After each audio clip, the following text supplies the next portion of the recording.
This is VOCM Open Line. Call 709-273-5211 or 1-888-590-8626. The views and opinions of this program are not necessarily those of this station. The biggest conversation in Newfoundland and Labrador starts now. Here's VOCM Open Line host Paddy Daly. Well, all right, and good morning to you. Thank you so much for tuning into the program. It's Friday, June the 6th. This is Open Line. I'm your host, Paddy Daly. David Williams has produced the Come On With It edition of the program. So, if you're in the St. John's metro region, the number to dial to get in the queue and on the air, 709-273-5211. Elsewhere, toll-free long distance, 1-888-590-VOCM, which is 8626. So game 2, the Stanley Cup Finals tonight. Go Oilers is all I have to say on that one. 9:30 start, which is welcome because sometimes it's much later than that when you get Western Canadian games. All right. The Quebec Maritimes Junior Hockey League draft begins today. We've got some Newfoundlanders and Labradorians who are eligible for the draft, have been ranked by the scouting agency. So they, of course, this would be a big dream. So whether it be the Quinn Normans or the Ben Vitches of the world, and there's plenty of others. I hate to leave them out. But good luck to the Newfoundland Regiment. Hope you collect a couple of diamonds in the rough. And for all the players and families who are anxiously anticipating their names being called, good luck. Enjoy the experience as best possible. Okay. Quick tennis note. So the French Open, one of the greatest tournaments in the world, is ongoing. Here we're into the finals weekend. Men's semifinals today. The women's final is going to be fantastic. American Coco Gauff versus number 1 Arina Sabalenka. Okay, so that's one thing. Now, Greenbelt Tennis Club was built for the 1977 Canada Games, and thankfully, and of course it was required, to give it a nice facelift for the upcoming games. I had a couple of buddies of mine who were there yesterday as it was unveiled to the public, so expanded from 6 to 7 new refinished courts. Really bright, and looks like it's going to be a great facility, so congratulations to everyone. Now, it's not necessarily known as the Greenbelt Tennis Club anymore. It's now known as the Rogers Tennis Dome at Greenbelt. The company threw $200,000 in, and maybe, just maybe, they can also improve their cell phone coverage. How about that? All right, quick tennis note. I was on this date, 1925, at the French Open. They used to call it then the French Championships. René Lacoste won his first of 3 French titles, beat fellow Frenchman Jean Bourtra 7-5, 6-1, 6-4. René Lacoste, co-founder of Lacoste Clothing. Of course, the very famous tennis shirts, some of the snazziest tennis outfits out there, and of course the crocodile logo. Pretty important stuff, eh? Okay, let's keep going. So you hear opposition parties rightfully asking government about where their priorities are regarding childcare. You know, at the two opposite ends of the spectrum, they told us the priority was for aging in place, for expanding home care, to allow folks to remain in their home later and longer in life. Okay, and we can get into that. But the childcare story is interesting. I mean, so much of the province is a childcare desert. It really, truly is, especially many parts of rural Newfoundland and Labrador and rural Canada. So yeah, it's all a very sound, good, $10 a day, affordable, accessible, but we really need to hear from government on this one. So there's at least 3 proposals in front of government where people talk about they have the building secured, they have a wait list of families already on it, they got the staff lined up and they're ready to roll.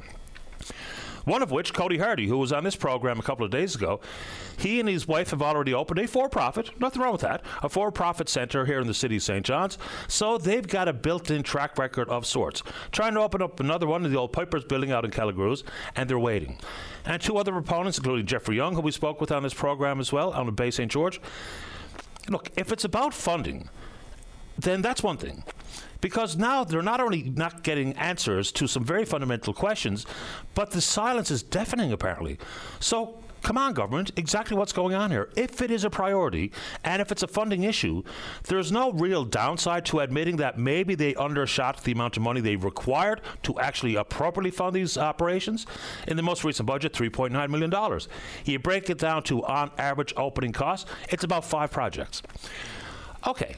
So, like, we had a story not that long ago where the government had to go back into contingency funds for 6 straight years to help appropriately fund some of the operations with children who are vulnerable, children in care. if that's a thing, and it is, then if we need more money to expand childcare, let's do it. And it's not me talking. It's the government themselves have said it's a priority. There was all the ballyhoo about when we signed on to $10 a day daycare, the school lunch program and the like. We don't have a school lunch update necessarily. Not every school is equipped to deliver. We don't have appropriate updates about childcare and all these proposals that are sitting on somebody's desk in Confederation Building. So I think it's a big one. How about you? And in the world of home care, we're still trying to find answers about when this wage review for home care workers is going to be concluded and publicly disclosed. The big issue there is the disparity between the pay for agency home care workers and folks who self-manage or in the private sector. And I've spoken to this several times. The federal funding that came in the door allowed for a forecasted and predictable pay rate increase over the course of 5 years, from $17.05 to $21.05. But it does not apply to those who self-manage, the private sector. There's lots of reasons why people would want to be in the private sector offering home care. You know, you can develop that long-term relationship with your client and all the other things. But they get paid by the same employer, but they are not part of this forecasted wage increase. That's not good. And I would imagine if they have the same credentials and training as people working for the public sector, then paying them for the exact same job, paid by the exact same employer for this critically important work, let's figure it out. What do you think? You want to take it on? We can do it. And I think it's time for an update about the Auditor General's report into personal care homes. And yes, the caveat one more time, plenty of good personal care homes out there, lots of great employees working in personal care. But some of the issues regarding inappropriate administration of medication, verbal and sexual abuse, and up and down the line, the compliance issues, look, even personal care home operators are telling us quite clearly that they are fully in favor of updating the operational standards. The last time it was done was 2007. There is an updated draft, once again, sitting on somebody's desk for years in government, so let's get that done. And then it's the compliance issues. And as they rightfully point out, you can have a problem with a doorknob, and that would be non-compliant, all the way up to very serious matters. Let's identify them. Let's have timelines for the issues to be rectified. Let's publicly disclose them. It keeps everyone on the so-called straight and narrow, and allows the general public to know who they might be dealing with, because there's a lot of unknowns. Unless it's word of mouth that travels through a community about one home or another, one staffer or another, it just makes for an unfair potential broad stroke to be applied to all care homes, because they're not all created equal. Some are fantastic, some maybe not so much. So let's get the public information out there if you are so inclined. All right, let's get to this one. I had it, I think I printed it out. Okay, I don't have it, but I'm going to go by memory. All right, speech therapists. So this is a strange set of circumstances. Wait lists to see a speech therapist working in the public sector can be as long as 2 years. And we know what early intervention looks like insofar as being prepared to get into school, for instance. The problem is that if you want to go the private route, it can be expensive. It's available, but it can be expensive. And of course, that might be cost prohibitive to some families. But there's speech therapists out there looking for a job, but there are none available in the public sector, even though the wait list continues to grow. We all know, whether it be someone on the spectrum or ADHD or has hearing problems and or speech problems, that can lead into problems with reading comprehension and to be able to be prepared to get into the school system. So can someone please explain to me that if we have speech therapists who are out there looking to get into the churn of the public sector to help reduce the wait times, then is there some reason that I might be missing as to why they're not being made, jobs being made available to these professionally trained, accredited speech therapists? It's another strange one that's kind of hard to wrap your mind around. And here we are on the home stretch in the K-12 system. Again, you know me. Anything inside the education envelope that you'd like to broach on the program, please do exactly that today. And I said I'd bring this one up for a listener who sent me an email. We've talked about it before, but I think it's a good topic. So we know that the roads, and I can really only speak in certain terms about in and around Metro, because that's where I spend the vast majority of my time. The roads are extremely busy. They're jam-packed with vehicles.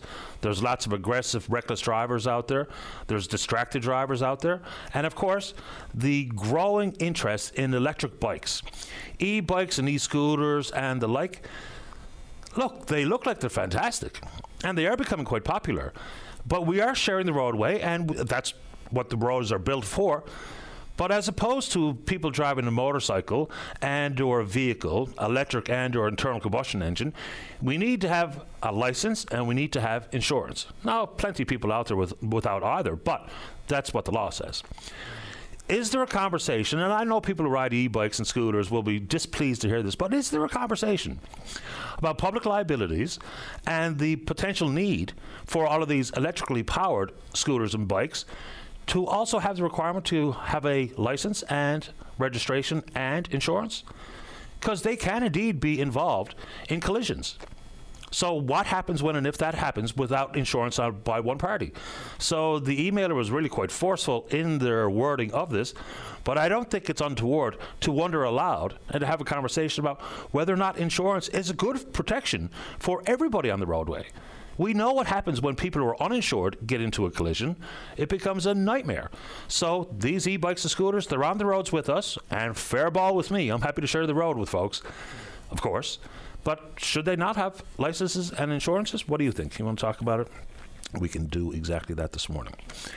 All right, some encouraging information about the potential for the Bay du Nord project. Now, we do know it's still being challenged in court by the Sierra Club of Canada and other environmental advocates.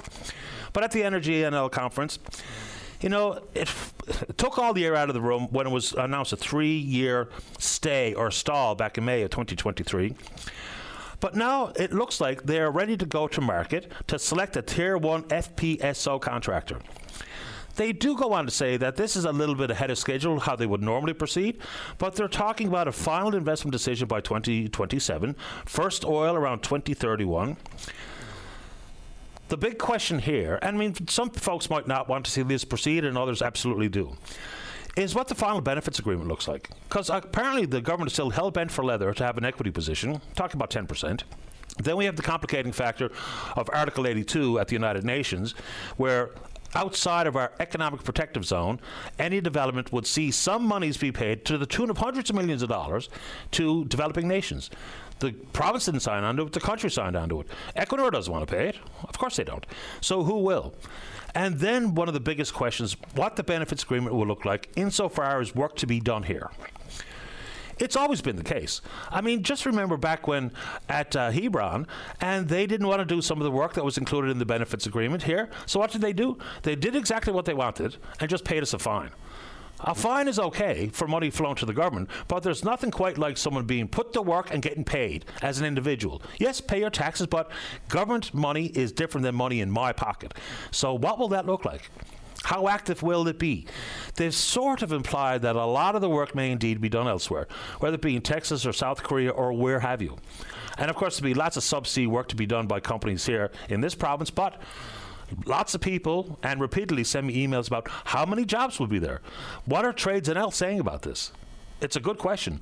I'm not even sure if they've figured out after Darren King has left Trades NL, who has taken the rudder or is at the helm of Trades NL, but we'll see if we can get an update about what they know and when they know it and what we can expect. Okay.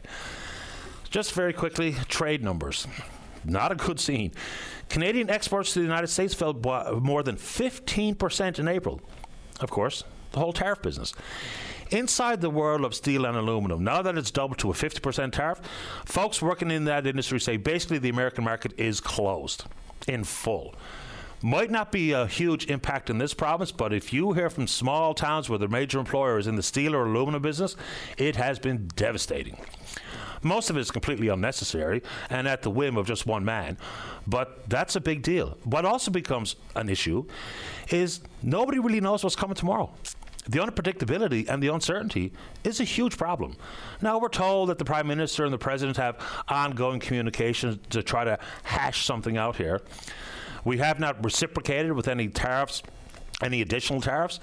You know, talk about surcharges on electricity and surcharges on potash, what have you. But I've got a couple of emails from up along, Ontario and Quebec notably, about communities and businesses that are being absolutely pummeled by this particular issue. So anyway, we're trying to reach out to the Canadian Steel Producers Association. They call it a crushing blow, and you can only imagine it is exactly that. But trade numbers way down. Import numbers are way down too, even after the initial stockpile that many companies entertained because of the pending tariff. Anyway, let's keep going. So I see a story in Saltwire, the Telegram, about I was going to say the bloody Stephenville Airport, but the Stephenville Airport. And apparently there's a mainland operator, Celtic, that are kicking those tires. They've had an initial conversation with Mr. Diamond at the Diamond Group, which apparently did not go very well. Someone asked me who owns the airport. I guess technically the Diamond Group does. Now, that's $6.90 to buy the airport. Also came with assuming about $1 million in liabilities. Mr. Diamond finds himself in some legal struggles or battles at this moment. But he goes on to say something along the lines of he can't be forced to sell. I think it's a real shortcoming in the contract as it was initially created between the Airport Authority and the Diamond Group. He's also talking about the value of the property being in the neighborhood of $65 million. Boy, oh boy. Is there a way for this to be figured out? And I know people are sick of hearing about it, but it's important to the region. Even if it's as fundamental as being a refueling destination for the private jets, and importantly, a landing strip for air ambulance, for medevac. But kind of being a bit obstinate now about can't be forced to sell. Well, boy, we were forced to listen to the pledges and promises, and nothing has come to pass. So no wonder people in that area are furious, as they could be and should be. Anyway, let's take it on. All right, we spoke yesterday about the FFAW's proposal regarding northern cod, asking for the total allowable catch to be expanded from 18,000 metric ton to 35,000 metric ton. Talking about robust catch rates and the like. They're also back in the news again, talking about the amount of unprocessed crab being shipped out of the province. Now, at the same time, they were also talking about outside buyers being part of this. But apparently, they're alleging that local processors, are also involved in shipping out the unprocessed crab. We haven't heard from the ASP as of yet, but also very quiet on this front is the government. So government's not here to save your life, but as a regulator, both federally and provincially, what do they know? What are they doing about it? Because it keeps making news, but only from the union side. From the other side, not so much. So obviously lots of conversation in this province about the fishery. Okay, let's go to Ottawa for a second. So there was a motion passed unanimously in Parliament yesterday, and this is all about the pledged or promised income tax cut. Now, it's only for the lowest marginal rate, down from 15% to 14%. The Conservatives were talking about 12.75%. So it's a Ways and Means motion. So this is not legislation. So it's encouraging for folks in that tax bracket to see there's possibly a savings of around $840 for a two-income family. Not huge money, but $840 is nothing to sneeze at. It still requires legislation. Well, it's also problematic here. Oh, actually, it includes a couple of things. The removal of GST on homes $1 million or less, and it also includes the carve-out of the consumer carbon tax. But it's all still pending legislation to ensure this is actually part of it. Usually these types of things are debated in front of committee. The problem there is that these committees have not been named yet. And there's no guarantee they'll be named before they break for the summer months. So, yeah, again, it's just another motion. Motions are the starting point, but legislation is the be-all and end-all. You know, go through first and second reading, to get passed via vote, off to the Senate, royal assent, and then it's law. So, yes, it's an encouraging motion, but you wonder whether or not it is in all our collective best interest to see the committees named, to put people on the committees, to have these types of debates, which are absolutely critically important, in addition to what is sometimes a complete and utter waste of time, which is question period. So, yeah, for folks who were told that was coming, it's coming, but it's only coming in the form of a motion at this moment in time. And the pending NATO meetings, it looks a lot like they're going to table an agenda that includes increasing defense spending from 2% of GDP all the way to 5% of GDP. At this moment in time, even though the pledges made by the federal government would see our spending increase to about 1.76%, but that's over the course of about 8 years.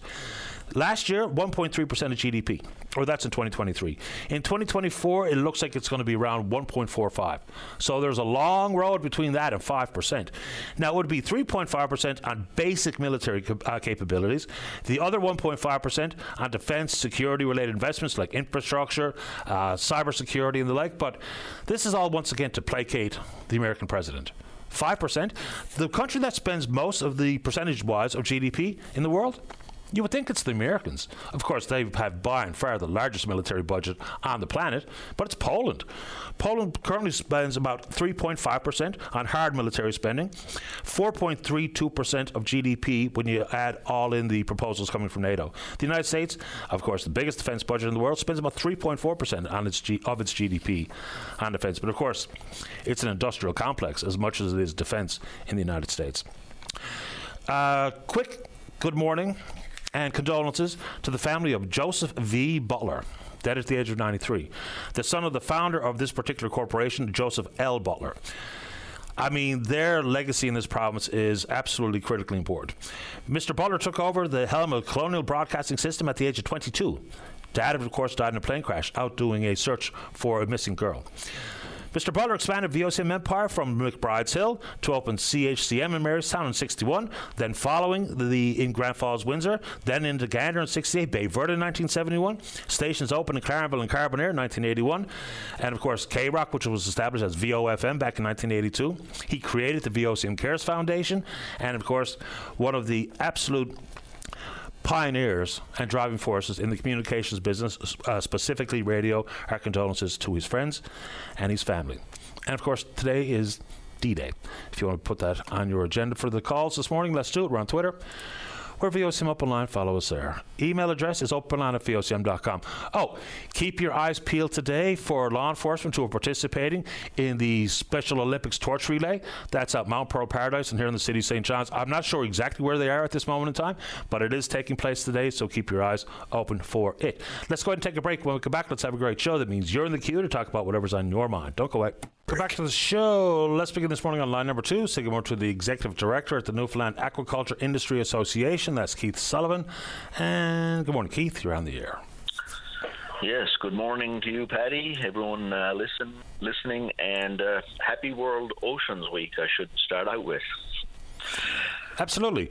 So, is it today or is it on the 8th? Or we're just talking about it today because today's Friday? Well, yeah, talking about it today because it's Friday. World Oceans Day is actually on the 8th, but there's activities happening all week, and particularly a lot of the activities that others are involved with and we're involved with are actually tomorrow, what already hasn't taken place. So NIA, the Aquaculture Industry Association, and our members were really busy even this week, particularly in the Coast Bays region on the south coast with Mamka and Miapukek, doing things like book reading for kids, beach activities. We're doing the same thing in English Harbour West with beach cleanup and salmon dissections for some of the older students. And we had a provincial-wide scavenger hunt for kids of all ages around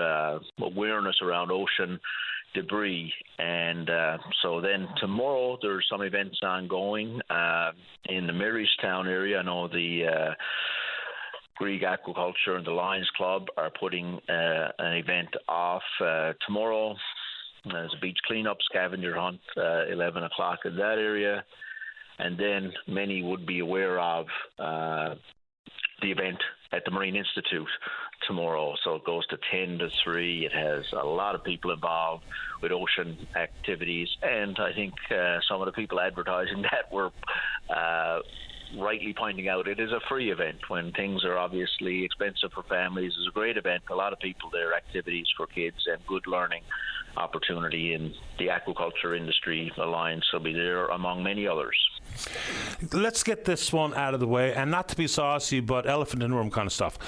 When people talk about some concerns that they might have with the aquaculture industry, whether it be use of antibiotics and or mass die-offs and all the things that we've talked about many times in the past, when we talk about the health of our oceans, as the industry spokesperson here, talk about your role in keeping the oceans healthy, because you've heard all the accusations, and some of these are legit mass die-offs, antibiotics, and the interaction with the wild species. So what do you say to people who are opposed to your industry if we're talking about things like the health of our ocean? Well, I guess I'll start off by saying, I think people should really look at the facts. That's where I think people should really start.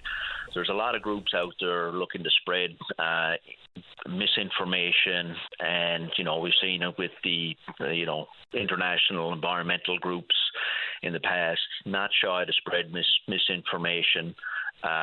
We've had it here in Newfoundland and Labrador before, the Greenpeaces of the world coming in and saying that we shouldn't be, harvesting seals, things like that. So I think to start with the facts. And I guess if I was to look at the next thing that I'd invite people to do, like I've done the last few weeks, I travelled the province. I was on the water on the south coast, in particular, where some of the finfish farming is taking place. I was in Hermitage, in St. Albans, in Middletown, Harbour Breton, these areas, and what's happening in the community is impressive. The town is certainly alive. The salmon industry is really keeping these towns going, and it's certainly good for the economy.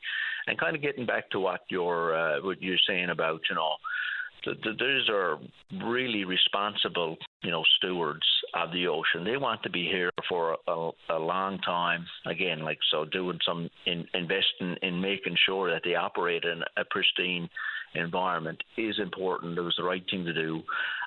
Again, I know earlier this year there was, mention of some plastic, cages parked in a cage site area, in an area of a bay.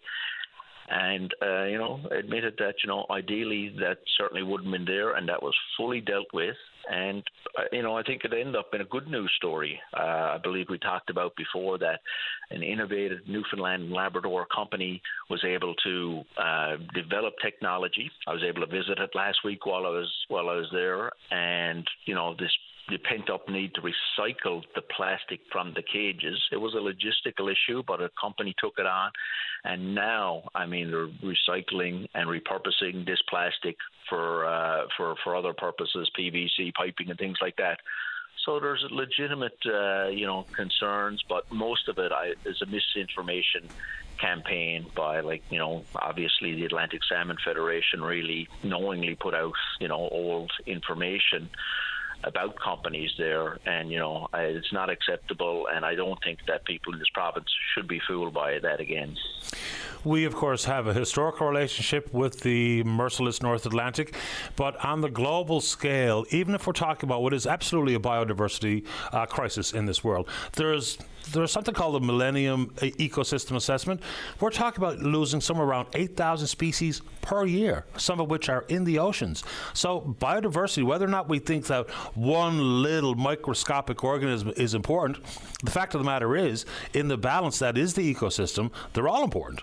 So we are losing at a breakneck pace when we compare to historical data on this particular front. So the strength and the health of the ocean is really important. As a carbon sink, as a producer of so much food, and for every reason imaginable. So a healthy ocean. And just last comment, then I'll let you finish it up. Yeah. The strangest thing, we know more about space than we do about the oceans, which is truly remarkable. We're still discovering different species in the world's oceans, but we know more about the galaxy above us than we do about the water below us. Yeah, and one thing about it here, actually, and I think we're world leaders in it. Obviously, the Marine Institute, which is holding the event that I talked about before, we're doing a lot of great work here, but there's more can be done. But we have a lot of the skills to be able to do it. I was also at the Ocean Superclusters Ambition 2035, talk about growing the value from our oceans, obviously responsibly, so that's kind of increasing the value of our fisheries. Obviously, aquaculture is a part of that. And oil and gas, obviously, for many as well. There's challenges with sustainability to everything, but I think we're committed in this province to do it well, grow it sustainably, make sure that we're providing good jobs for people. It's just we need government, again, support in some ways, make sure that we don't mess that up, and we're kind of irresponsibly stopping that, like with kind of regulations. And one of the things I've talked about before, and I'll probably get an opportunity to talk about it again, is just a big closed area on the south coast that is threatening the future of those communities that I was in. And they were positive because of the action there and the prosperity that was seen, but they were concerned about what the future held for them. And just kind of one thing I should add, actually, just about what the aquaculture industry means to the people in the area. There was a member who was in a school, in elementary school, in Harbour Breton, and there's 82 children in that school, and out of those 82, 77 had a parent that was working in the aquaculture industry. Obviously, there's others that are important there, like fishing, but that just gives you an idea of how important that is. And it's an area of the province that not many people would be traveling through or see day to day. So it's a little out of sight and out of mind, but it's an important one. Absolutely. Keith, I appreciate making time for the show. Enjoy your Friday and have a nice weekend. Have a great weekend, everybody. Thanks, Paddy. Thanks, Keith. All the best. That's Keith Sullivan, the Executive Director at the Newfoundland Aquaculture Industry Association. Before we get to the break, I want to say good morning and happy birthday, Edna Upshaw out in Chansko. She celebrates today. Hope you have a great day, Edna, coming from Marie and others. All right, let's see here. Let's take a break. Oh, Rita Straight's in the queue. She's with the Larrysbrook School Council, talking about the plans to build a new school said to be open and operational September 2026, when very little has happened. In addition to, preparation to actually see the school built, still plenty of concerns on that front. Rita's next. Don't go away. Welcome back to the show. Let's go to line number 3. Say good morning to Rita Straight. She's with the Larrysbrook School Council. And good morning to you, Rita. You're on the air. Good morning, Patty. How are you this morning? Great today. Thank you. How about you? Oh, good. Thank you so much for taking my call this morning. No problem. I wanted to continue the conversation that you were having last Friday with our school council chair, Renee Haley, on the new school here in Kenmount Terrace and the ongoing issues in the school system right now with overcrowding at Larkhall and Larrysbrook. I think Renee put out the challenge to the school board and government last Friday that we request a walkthrough of the school with school board members so that they can try to understand some of the overcrowding issues that are being experienced at the school. There was no response received to that request. However, we did learn that there were members of the school board that went to the school this week and did that walkthrough, so that the school council was not informed, parents were not informed, despite the request that was made publicly and through the many letters that parents have sent to members of the school board and the government to have us involved in this process if possible. So who did the walkthrough? I was just told that there were 2 members from the school board that were there on Tuesday evening after the end of the school day when students and most staff had left, and did a walkthrough. We're looking at the cafeteria, looking at the layout and where additional classrooms may be able to be placed in the school for the upcoming school year and the increase in student population. Walkthroughs are most helpful when something can be eyeballed and then you can explain, through personal experience about what you're seeing and what it means to day-to-day operations of a school, what it means day-to-day to the students. Just looking at something only tells half the story. Absolutely, and it would be a very, very valuable walkthrough if they did that during school time, to be able to appreciate the actual extent of the overcrowding in these schools, and knowing that the population is continuing to rise. Like with respect to Larkhall Academy, this year they experienced more population growth than in the previous years. This is contradictory to what the minister had told us last summer, so at the time, Minister of Education, Minister Howell, had said, there was expected to be a decrease in the population growth for this area. However, Larkhall actually saw more growth this year than in previous years. And in the coming school year, we'll have a higher student enrollment than they did before the reconfiguration last year.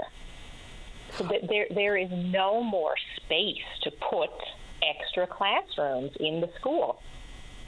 And my understanding is, someone correct me if I'm wrong, didn't I hear that forecasted enrollment in kindergarten might be as many as 60? I believe it's over 60. Okay, because already. Yeah, unbelievable. Yeah, and apparently, the history tells us a lot. They do expect that to climb fairly significantly during the summer. There are a lot of new families that move into this area, and a lot of kids don't enroll until late in the summer. And every year they have students show up on the first day of school who are not enrolled at all. Larkhall last year, on day one, had to make the request for an additional kindergarten classroom because they exceeded the capacity that they had. That was on day one of the school year, and that just continued to grow throughout the year. And we're seeing that overcrowding at both schools. I can't speak to St. Andrews, but I hear that the same issue exists there, and they are part of the PWC catchment area as well. But are they going to be part of this plan, though? Because that's something that was missing. Initially, St. Andrews was part of this conversation. Then apparently they're not. And then in addition to that, last one for me, and then I'll give you the floor, is even if when we talk about the very ambitious timelines to build a new school in Kenmount Terrace, which just doesn't look like it can be done, it's a school the same size and magnitude of Waterford Valley High, which took years to build, and we're talking about having it open September 2026. Also, regardless of what schools are involved, there's going to be in and around 1,000 students as part of the catchment for Kenmount Terrace, but they're building it for 850. So we might be doing the same thing we did in Torbay, underbuild, which becomes an enormous problem. That's absolutely correct. So between just Larkhall and Leary's Brook, starting in September, there will be approximately 1,000 students. That's K-8. Between those two schools. And just referencing the timeline of September 2026, so many parents have sent off emails voicing their concerns and requesting information on timelines and what will the school be? Is it K-6? Is it K-8? The only response that we've gotten with respect to timeline is Minister Abbott did respond to one parent's concerns, and to quote him exactly as per his response, he said there were delays in getting the tender finalized. Otherwise, the September 2026 start date was achievable. That would lead you to believe that recognition has been made within government that 2026 is not achievable, but there has been no public announcement to acknowledge that. Now, we all knew this time last year that 2026 was likely not achievable. We've made very little headway in a full year. So I really think it's time that the government come forward with what the plan is, with the timeline and the population size and what grades are going to be in this school. I have a child who will be going into grade 6 next year at Leary's Brook. I have absolutely no idea where he will be going to school in grade 8. I mean, I know he will still be at Leary's Brook for grade 7 because there's no way this new school will be open in 2026. But I have no idea where he will be going to school in grade 8. First, we were told Leary's Brook would remain open, and now Leary's Brook is going to close based on the latest announcement. So I don't know. Parents deserve some answers here. even if it's not the answers you want. So, even if we had to start building last year, it would still have been an ambitious timeline to be open September 2026. It's been confusing, and once again, the lack of information just makes people even more worried than possibly they need to be. Rita, anything else quickly before I have to go? Yeah, I just want to add in, just building some more on a couple of comments that our school council chair had made last week. Right, we have placed so much emphasis on physical and mental well-being of students, which is absolutely critical. And Larry's Brook Junior High, we still call it junior high. However, over 50% of that population are elementary school students. So by rights, it's an elementary school more so than a junior high. They have no dedicated outdoor space, which is part of the curriculum for grades 5 and 6. Now, with losing the cafeteria in the coming school year, they will not be allowed to leave their classrooms during lunchtime. And because of the increased population, of course, they also have combined gym classes. So there's about 50 students in the gym per session, and they only have 2 gym classes in a 7-day cycle. The physical well-being of these students is not being taken into consideration at all. There is no other grade 5 and 6 school that has grade 5 and 6 that has no dedicated outdoor space, does not allow their students to leave the school at lunchtime, and has reduced number of gym periods for physical activity. This is just not healthy for the students that are going there, and this needs to be taken into consideration, and somebody needs to explain why this is okay. Fair ball. Rita, I appreciate your time. Stay in touch. Thank you very much, Patty. You're welcome. Bye-bye. That's Rita Straight with the Larry's Brook School Council. Let's see here. Let's take a break. When we come back, it's Recreation Month. Jerry Nees, the Rec NL president, he's in the queue. We've got a candidate announcing his intentions to run in the municipal elections in the city of St. John's. Christine wants to talk about the Miller Centre, and then temporary foreign workers also in the queue, and then you. Don't go away. Welcome back to the show. Let's go to line number 5. Good morning, Todd Perrin. You're on the air. Good morning, Patty. How are you doing this morning? Best kind. How about you? Oh, I'm all right, boy. Enjoying this early summer weather that we're getting here in the capital city areas. That's beautiful. It's a surprise for June month, but it's gorgeous. It sure is. It's overnight. All of a sudden, the trees were barren and now they're full. Oh yeah, well, like my grandfather used to say, it wants to grow. So all it takes is a little bit of sun and a little drop of moisture, and off she goes. Thanks for taking the call, Patty. As always, this morning I'm calling to let your listeners and yourselves know that I have decided to put my name on the ballot for Ward 2 in the coming fall municipal election.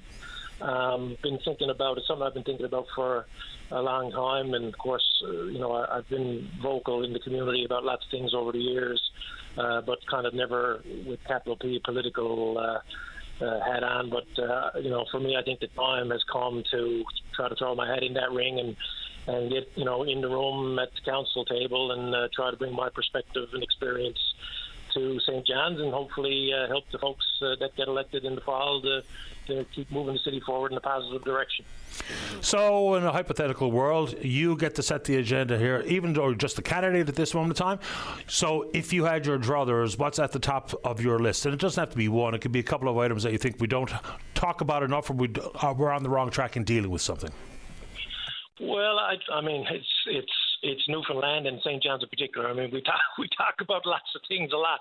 I think safety, security of downtown in Ward 2 is clearly high on the agenda for people. The surveys are saying people don't feel safe, even if some of the actual stats show that that's not exactly true. But the perception is a reality. So obviously the safety, security, people need to feel safe to be safe. One of the things that are flags in my arrows in my quiver, Patty, is that I believe that we've turned our back on Ward 2 and downtown St. John's. I think the city has turned its back on it. I think the population has turned its back on Ward 2. And I think that, we need to bring back the vibrant heart of our city, which is the downtown core, which is the bulk of the Ward 2 ward. So, I think that once you get up above Empire Avenue and get out into the rest of St. John's, we're much like any other city in Canada. What really sets us apart, what makes us unique, and what makes us the talk of Canada in many, many ways, is this downtown downtown core are the harbour, around the harbour, Water, Duckworth Street, Bannerman Park, the whole centre city. So I think for us to let it, kind of go the road that it's gone for a bunch of reasons. There's a lot of reasons why we have the challenges we have with homelessness and addictions and lack of activity and lack of businesses and people moving out to, the industrial areas and the downtown core being a little bit left behind. There's lots of reasons why, but there's also reasons why to be back here and come back here. And I think that, I'm someone who believes that, without a vibrant War II, the city really has no hope of maintaining a vibrant future. So I think the time has come, and I think that I'm not the only one saying this. This has been recognized by the city. I mean, there's some plans, draft plans, and meetings that are going on now for exactly this, the revitalization of downtown and Ward 2 in particular. I think that's why I really want to get involved, because I see a huge opportunity of, a successful downtown kind of slipping us by. The success of community has to have a partnership and collaborate with the province, but maybe nowhere more so than in Ward 2 in the city of St. John's. To see any sort of economic revival, you start with the social issues. Because without that, then we're just going to be pretending. We can talk about tax rates and all these. It's going to be absolutely meaningless unless we are tackling the social issues that seem to be growing, the concerns that are growing in the downtown of St. John's. And I know downtown St. John's is not alone, but that's what we're talking about at this moment in time. So what you're discussing is as much a provincial responsibility and the role of the provincial government as it is the municipality. So that I don't know what the status of that relationship is, because policies aren't necessarily for one specific ward in the city of St. John's versus the province as a whole, but the problems are different. And the problems in downtown St. John's are different than they are in many other parts of the city and certainly many other parts of the province. So for me, that partnership has to be strengthened and all sides have to be working and singing off the same song sheet, which I'm not so sure is happening right now. No, I would tend to agree with that. And I mean, anecdotally from the bunch of the meetings and different groups that I'm involved in, I would say that, what I hear, over a cup of coffee or over a beer is that relationship is not very strong with the province. And, as it's all of our responsibilities to have a healthy community, but clearly mental health and addictions and, homelessness to a large degree falls at the feet of the provincial government. I mean, there's no question about that. The city has a massive role to play, and of course, be an advocate up to the province to work on those issues, in conjunction with things that the city can do and levers that the city can pull. But it has to be a collaborative approach. And, look, I feel that St. John's has suffered a bit from being the capital city, and there's a perception that St. John's is okay. St. John's is the economic, political, cultural hub of Newfoundland and Labrador, and St. John's doesn't need the help. St. John's doesn't need the attention. It's going to be fine. That is not true. And as far as Newfoundland and Labrador goes as a province, as St. John's goes, so goes Newfoundland and Labrador. And I'm someone who really believes that St. John's needs to be as strong as it can be, for every other part of the province to have a chance at success, because we just cannot let the center heart of our downtown fall into disrepair and lack of attention just because people find that it's a hard thing to deal with. So I think that, and as you know, I've called you many times on tourism and that thing. I believe I will bring that hat to my role at council if I'm lucky enough to get elected. And tourism is the future of Newfoundland and Labrador, and the heart of tourism in Newfoundland and Labrador is downtown St. John's. Whether we want to agree with it or not, that's a fact. So I think that we need to all get behind that, start pulling on that oar as well. Todd, appreciate your time. Good luck on the hustings. Thanks so much, Paddy. Appreciate it. Look forward to talking to folks over the summer. Sounds good. Thanks, Todd. All right, cheers. Cheers. Bye-bye. All right, it is time for the news. Appreciate the patience of those in the queue. We're going to talk Rec Month and then a fundraiser for the Miller Centre, TFWs, and whatever you want to talk about. Don't go away. Welcome back to the show. Let's go to line number 4. Say good morning to the president at Rec NL. That's Jerry Nee. Good morning, Jerry. You're on the air. Good morning, Patty. Thanks for having me and chatting with me about the importance of recreation, and June is Recreation Month, sir. Anything in particular on Rec NL's schedule for June to celebrate Rec Month? So we actually met with Minister Hutton right at the beginning of the month, and he had the great opportunity to get Minister Hutton to do proclamation signing for us. Other than that, we're promoting the fact that folks should be getting out there and making what we're classing as U time. So whether or not that's kind of hitting your trails, taking in your playgrounds, availing of the events and the programs in your local communities, simply just whatever makes you well, Patty, is what we're encouraging folks to be at. And luckily this year, June is off to a fabulous start, unlike many Junes past where people refer to it as January. So the opportunities to get out and about, whether it be for your physical or mental well-being, the weather is conducive this year, thankfully. It is indeed, yeah. It's a rare one for us, but, we'll certainly take it. And I guess, Patty, to that point, I also wanted to kind of quickly chat about the important role that recreation plays in emergency preparedness. Obviously, from, I guess, the wildfires that we've seen in Labrador and what we're currently seeing right now in Saskatchewan, and I guess the weather playing a factor. We've had a drier spring, we'll say, than normal, and certainly, we have fire bans already in June month, which is, I think, kind of unheard of for us, especially here in Newfoundland. Absolutely right. So, we've had these conversations in the past. Sometimes recreation gets a bit more overcomplicated than it need to be. You don't have to be in a pickleball league. You can go for a walk. You can do things on your own. You don't need people to be part of your recreation plans. And like most everything in this world, thankfully, I'm a little bit more active than I had been in years past because that was getting out of control. The hardest step is the first step. Once you put your foot outside the door with the intention to do something active, then Bob's your uncle. You're off to the races. It's amazing how difficult it is to just take the first step, because once you do, the rest of it becomes much easier than you probably thought it would be. 100%, and I think to that point too, it's connecting with your community, connecting with your neighbors and your friends in your community. A lot of times we're seeing individuals that are coming forward and saying, "Boy, I'd really like to try pickleball." And it's just putting them in connection with a lot of those folks. Same thing with your pickup leagues for your basketballs, or like walking programs, any of that kind of stuff. Certainly take that step. And if you're unsure of where to take that step, I would say reach out to RecNL, and we can certainly point you in the right direction. Yeah, and for even the simplest things, exploring something like the East Coast Trail, which we've got a planned hike for next weekend. I was going to say I'm not really looking forward to it. I kind of am, but she's got a plan for a little bit longer than I'm actually used to. But like she told me, if I can walk the golf course, I can go for a hike with her. So I guess that's on tap for me as well.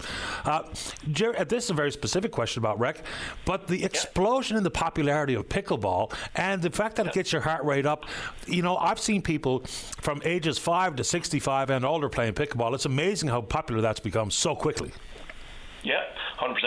I think it's one of those activities that, like you said, is just so broad when it comes to the age and the skill ability. It's one of those things that it's a very welcoming community. We've had sessions here in my own community where we've had people that have been playing pickleball for years and people that just picked it up when they came into that introductory session, and they just absolutely love it. And I find that the people that have the skill and have been playing it for years and years are the ones that are encouraging folks and getting them involved, which is great to see. If you can make that personal connection, it's absolutely fantastic. So that's from an organized sport, so to speak. But when you talk about organized activity, it does require facilities sometimes. Now, not everything does, as we just mentioned, but sometimes you really have to look across the landscape. And in this area, we've got the refurbishment of Greenbelt and the Aqua Arena, some new facilities for the pending Canada Summer Games. But around the province, sometimes investment in rec, people push back to me anyway, saying, hey, what about the potholes? Look, the potholes are important too. The hospital is important too. But if we overlook the importance of recreation, I think we're missing a big piece of whether it be the potential interaction with the healthcare system and, like they say, with idle hands and the devil's playground kind of stuff. I think people should be a little bit more open. This is only my personal perspective. I'm sure you share it, Jerry. We need to be a bit more open to investment in recreation. Yeah, 100%. And, Patty, I think that we are part and parcel to a lot of those groups and organizations. We have a fantastic partnership with a lot of our health authorities. And, the fact that we can partner with them to put programs off, our goal obviously is to keep people healthy, keep people well, and to that extent, I think that's where the health authority lies as well. Potholes are certainly important, but as well having that opportunity for folks to engage and be active and enjoy your communities is certainly a great opportunity as well. And when we talk about things like Mental Health Month, which was in May, and Recreation Month, which is in June, fact of the matter is it's year-round focus on these things will make things a little bit easier and better into the future. Our final message from you, Jerry, before we say goodbye. Final message, I would say a couple of things, Patty, is really if folks are interested, I would say reach out to Recreation and do your proclamation signings for your municipal awareness weeks. And, when we're talking facilities, like I view recreation facilities as broad, encompassing facilities. Yeah, sure, they provide an opportunity for activity. But what we're finding, too, is that a lot of those facilities and organizations, they're providing an area, like, for example, for warming or cooling centers. A lot of times it's emergency preparedness as well. So it's not just recreation. We are certainly a broad spectrum organization. And I'm going to keep harping on this one because it just makes so much sense. If some of your recreation is going to include being out in the woods, which is nothing quite like it, we do hear the stories of people getting turned around and lost even with places that you're absolutely familiar with. Things can happen in a hurry. And if you want, let's see, say this properly, put a whistle in your pocket. Please put a whistle in your pocket. If you do indeed get turned around, the distance that the whistle can travel versus you just making a shout is maybe going to be the difference between being found or not. So when someone planted that seed in my head, I can't get rid of it. Jerry, I appreciate your time. Be prepared. Absolutely. Good to have you on the show, Jerry. Happy Recreation Month. Thank you, Patty. You're welcome. All the best. There's Jerry Nee, the president at RecNL. Let's go to line 2 before we get to the break. Good morning, Christine Blackwood. You're on the air. Good morning, Patty. Thanks so much for having me on today. Happy to do it. Yeah, I was looking for a way to honor my husband, Christopher Blackwood, who was a resident of Mount Pearl for many years. He passed away last year, July 16th, and tomorrow would have been his 48th birthday. Oh my. So I had decided to work with the Dr. L.A. Miller Center, which is one of the facilities that actually are supported by the Healthcare Foundation. And we've come up with a meaningful way to give back and helping families that may be kind of navigating the similar circumstances we went through by enhancing the family rooms there with some new furniture. Good for you. How are you going to manage to go about that? Well, I'm only one person, but with the help of, a tribe, basically, we have going on the Healthcare Foundation's website, and there's a drop-down menu that says donate and doing a one-time donation. And all they need to do is then put down Christopher Blackwood's name, and then they're going to then direct the donations directly to this enhancing the family rooms there for the furniture. Part of comfort for those who are in palliative care in the Miller Centre is not just that. I mean, lots goes on at the Miller Centre. There's the Veterans Pavilion. Oh, yes. The prosthetics lab is downstairs. There's different clinics at the Miller Centre. But comfortable surroundings are a big part of care. Exactly, yeah. And they're going through such a difficult time. Some comfort that's there. I mean, when we were there were handmade quilts. There were pillowcases that people donated. It was just, and the staff is just phenomenal there. Like, we had, in a bad situation that we were in, we still were comforted there. And I want to find a way to give back and honor him on his birthday. This will be ongoing. It's not just going to be tomorrow, but this is going to be something very important to me, and I think it would be to him too. I'm sure it would be, and I'm sure he's really quite proud. So what does that, sometimes when we try to do something to honor a lost loved one, it can be cathartic, it can be bring back the best memories. What does it mean to you? We were a team, we were together for 24 years, and this is his home. We are in his hometown, and to give back to those people that he grew up with, right? I mean, they could be going through similar situations. And, yeah, it's just this comfort. I want to give comfort for those that if they are on the third floor and they're losing a loved one, that they have all that they need there to be comfortable. Christine, good for you, and thank you very much for doing it. Where do people need to go if they'd like to contribute? Yeah, so they just go to healthcarefoundation.ca. They do that drop-down menu for a one-time donation, put his name in, Christopher Blackwood, and I'm working with the Healthcare Foundation directly that all funds that are raised will go directly to that initiative. Terrific, Christine. Good luck with it, and thanks for making time for the show. Thank you, Patty. And if you guys are around tomorrow, say a toast to Christopher Blackwood. I can do that. I can do that. Thank you, Patty. Have a wonderful day. The same to you, Christine. Bye-bye. Thank you. Bye-bye. One thing she said there, always jumps into my mind. She says, I'm only one person. And so one of the great quotes is, I'm only one, but I still am one. I cannot do everything, but I can still do something. And because I cannot do everything, I will not refuse to do something that I can do. Let's take a break. When we come back, Gord Piercy's there, President of the Association of Allied Health Professionals. I think we're going to talk about the 10-year human resources plan that the government released either early this week or late last week. Sheldon wants to talk Beta Nord. Another candidate announcing this time for provincial political intentions, and temporary foreign workers still there as well. Don't go away. Welcome back to the show. Let's go to line number 5. Sigmund to the President of the Association of Allied Health Professionals. That's Gord Piercy. Gord, you're on the air. Good morning, Patty. It's great to be talking to you this beautiful June morning.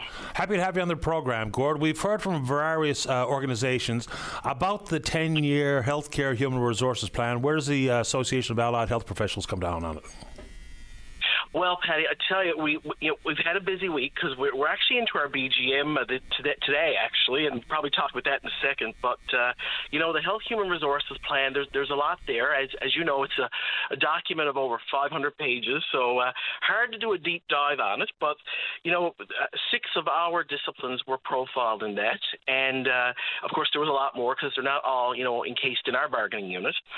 But there's some good things there. There's some areas of concern for us. Some of the data is already a little dated. I think it dates back to 2022. And our take on that, Patty, if anything, it's probably worse than anything that they would present to you that came out of numbers from 2022. Yeah. The confusing part for me, there's a quote from the minister saying, if and when new data becomes available, we'll use it as inputs to improve the outputs. That's not a direct quote, that's a paraphrase. But when we know that some of the data that's been used here to create the plan is as old as 20 years and things have changed dramatically, the age of the population, the health of the population, what was once admission for surgery is now a day surgery. So I'm not even so sure that we're using the most recent data to have a relatively accurate forecast 10 years down the road. You're absolutely right, and we share that concern as well. And again, we had 6 of our disciplines. They tend to be our bigger, more I'd say more known disciplines. So the ones that in our world was pharmacy, social work, occupational therapy, physiotherapy, psychology, which we all know psychology struggled immensely in the public system the last few years, and respiratory therapy. And they also have their own narrative, what they've been through the pandemic and even post-pandemic. So we do have those larger groups. I'm also extremely concerned, Patty, about some of the smaller disciplines, some of the subspecialties in healthcare that may be small.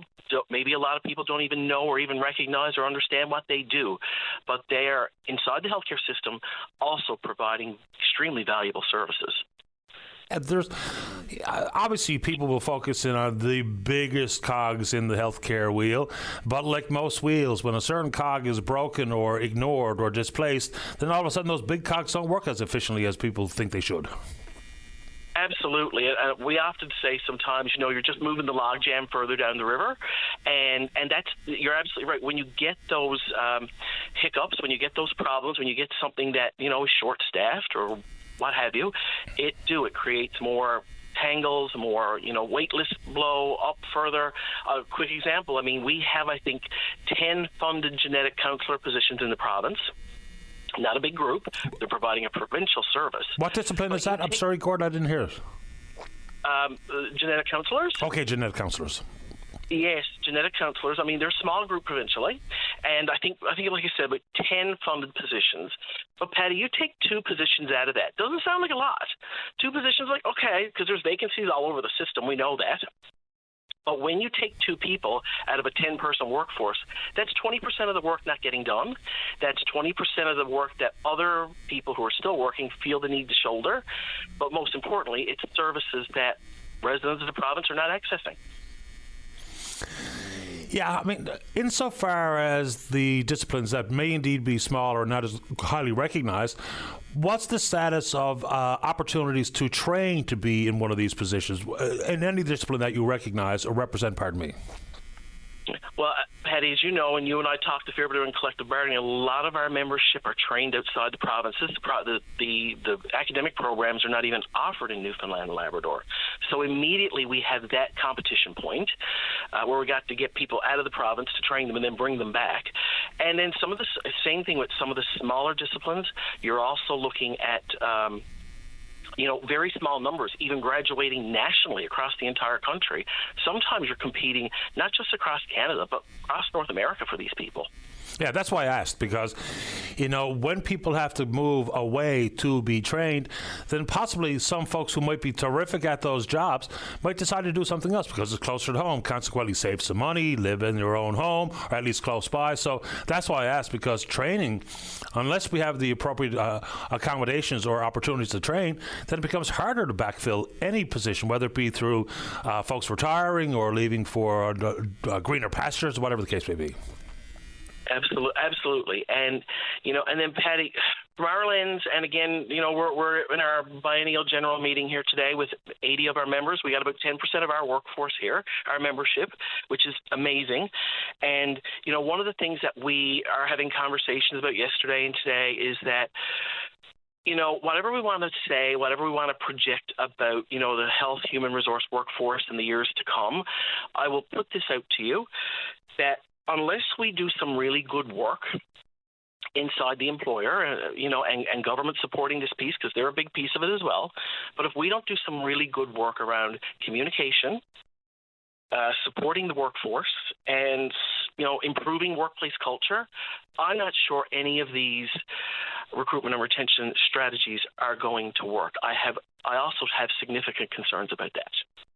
Fair enough, and I share them. Gord, before we get up to the news break, to the break, I want to make sure you get a chance to speak to everything that you'd like to this morning. Okay, yeah, I just wanted to mention, too, we're in town. I'm here at the Sandman Hotel, and we're here with 80 of our members. We're having a great couple of days. Right now, as we speak, our membership are down with J.D. Gilmore. He does a really good workplace. He's a bit of a motivational speaker. He really puts a lot of good energy out there. He talks a lot about workplace burnout and trauma, and he's down there doing a really great presentation with our membership that they're really enjoying. It's been a really positive thing. His focus is taking care of people who take care of people. So for our members, very timely, very timely, very appropriate for them, because they are feeling that toll it's taking on them, and really wanting to help energize them. Having said that, Patty, I'm also going to say, we're bringing our membership together for BGM. We had good energy during our last round of collective bargaining. Our collective agreement expires in a year, which is hard to believe, but because we were a little while getting the last one established. I'm pleased to report, though, that our members are still, AHP members are still energized. They are ready to hold this government accountable for, the continuing struggles in the healthcare system. They are ready. Today, we're putting out a new media campaign. Working with Prime Media. They're a local company here in St. John's. They've done a great job. We got some fresh media. We've updated our website. And our key message is, we are here. And Patty, there's a dual message, and we are here. We're here to look after the residents of the province, to provide the services that our members are so good at doing and very highly skilled at. But we're also here to hold this government accountable. We're not giving up. We're not backing down. We want a good healthcare system. We want a quality service for the residents of this province, and this union is not backing down. And our members are energized and ready to keep pushing that message forward. Like you should, Gord. Appreciate your time. Stay in touch. Thanks so much, Patty. Always great to talk with you, and we'll be talking soon. Sounds good. Have a nice weekend. Take care. You too. Thank you. Bye-bye. Let's go here. Gord Piercy, president at the Association of Allied Health Professionals. Let's take a break. Don't go away. Welcome back to the show. Let's go to line number 3. At one moment in time, Ken MacDonald was a town councillor out in CABS. Of course, most recently, the Liberal Member of Parliament serving the folks of Avalon. He joins us on line number 3. Good morning, Ken. You're on the air. Good morning, Paddy. Welcome to the show. Let's go ahead and break the worst-kept secret of politics. Yeah, well, I've decided to try to get the Liberal nomination provincially for the district of Conception Bay South. No surprise. Very quickly, to wrap up your tenure as a Member of Parliament, was the decision not to run strictly based on past leadership of the Prime Minister Trudeau in that case, knowing that there was always going to be a change at the helm of the party? So why specifically move on? Well, I thought it was time, Paddy, after 9.5 years back and forth to Ottawa. And when I met with Prime Minister Trudeau June 17th last year, I told him, I said, I'm sick and tired of the travel. I don't like being away from home as often as I am. And I said, so whenever the election is called, whether it's this year or next year, my name will not be on the ballot for the federal Liberals. Now, reduction in travel, but not so sure it'd be a reduction in time commitment to the job. Exactly, but you take, I live here in Kelligrews in Conception Bay South, so if I have to be at the Confederation building within 25 or 30 minutes, I can be there.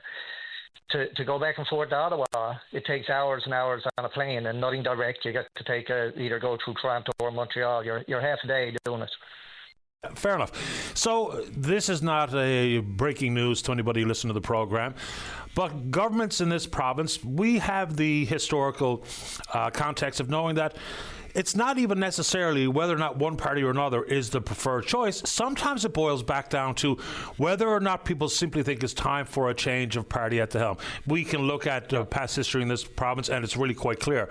So choosing to run for the Liberal Party after they've been in power so long, any concerns that thirst for a change might be part of people's voting decision-making process when we go to the polls, likely in October? Well, I hope some people do want to change, especially in the district of Conception Bay South. It's been represented by a PC MHA since 2015 and maybe before that. Yeah, I think it was represented by a PC member before that as well, to be honest. Yeah, I think it was Terry French, maybe. Yeah, possibly, or even maybe Paul Davis. Yes, yeah, part of it, because there's 3 MHAs that take a piece of Conception Bay South. It's Paul Dean takes a piece below Manuel's Bridge. Helen Conway Ottenheimer takes a piece from Riverdale River, their bowling alley, going out towards Holyrood. And then Barry Petton is the one in the middle. Is federal politics and experience as a federal politician a help or a hindrance? I think it's a help, because you get to understand what it takes to get something over the line, whether it's funding for infrastructure or other projects, and you get to know how those departments operate, and you get to know the people that really make the decisions of what funding goes where. Do you think maybe you've run afoul insofar as popularity inside the federal Liberal caucus? No, I don't really. I've had a number of colleagues call me to check on me, see how I was doing and see what I was up to and that, and I've had nothing but glowing remarks, many of them. And Paddy, I remember one time when we spoke and you said to me something, when is enough enough? And I had enough. And fair enough. Any thoughts on what we're seeing here federally at this moment in time as a former Liberal member? Because people could talk about, and a lot of this depends on your own political ideology. You know, people say, well, he's off to a terrible start, that being Prime Minister Carney, and or different ministers are off to a terrible start, or there's no budget, and on it goes. So any thoughts on the early days of this edition of the Liberal minority parliament? No, I'm somewhat disappointed that they didn't present a budget. I mean, that's very strange. I mean, a budget should have been done this spring. And then somebody said, oh, we'll do one in the fall. And then Minister Champagne said, we'll do a fall economic statement. That's only an update, basically, on where we're to at that given time. So I think a budget has to be done, and has to be done soon.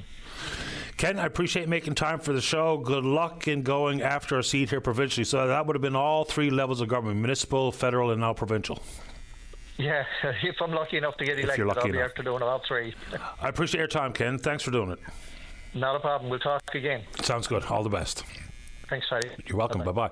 Yeah, I mean, the Liberal Party has opened up nominations in a few of the voting districts. Some people are reacting via email saying, well, the election's coming sooner than later. But here we are in the summer months. It's hard to think we're going to have a summer month election. They have to have one by October 14th of this year. I've got a feeling it's going to be in the fall. There was some indications leading up to Premier Fury's announcing that he was stepping away, that it was going to be sooner than later. But once that happened and we see what's going on, it really feels like a fall election to me, even though nominations are open. Let's go to line number one. Waddy, you're on the air. Good morning, line number one. Good morning. Hey, Paddy. Hey there. Paddy, I'm calling. I'm wanting to try to see if I can get something ironed out. I have a friend, Paddy, she's a foreign worker.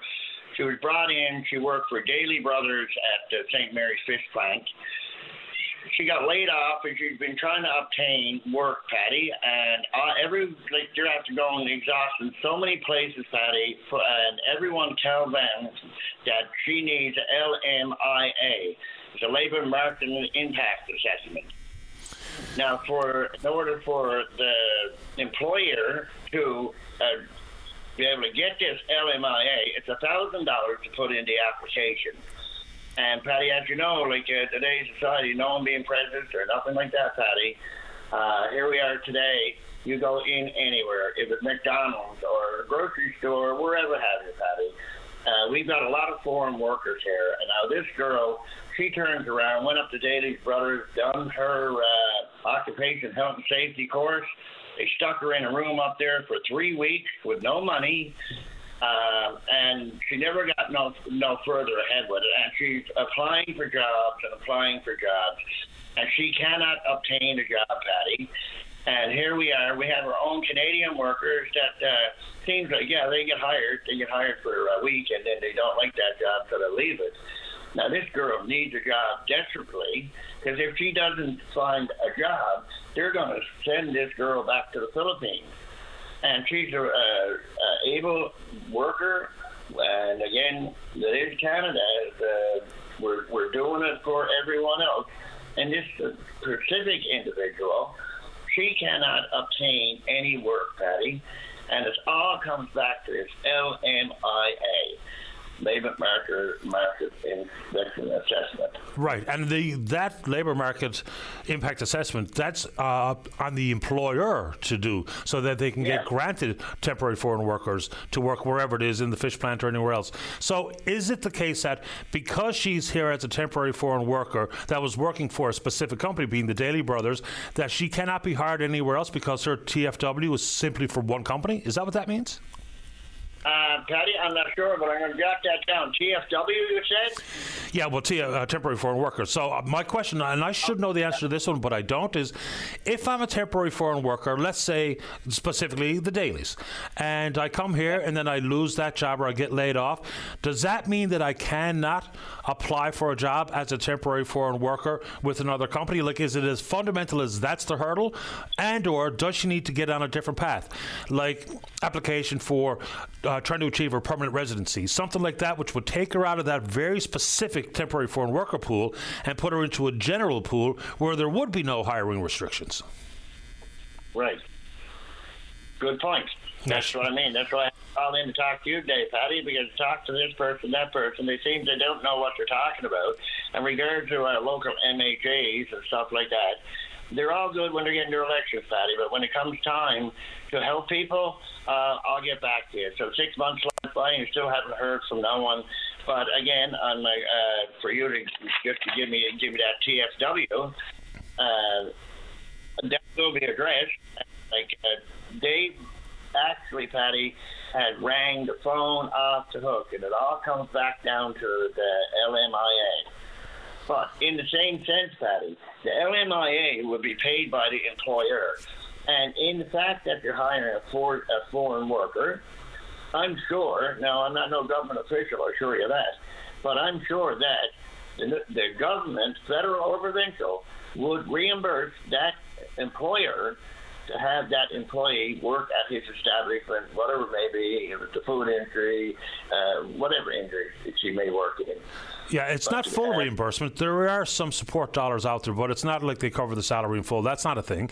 Here's what I'm going to think, or I'm going to suggest you do here in an effort to help this lady.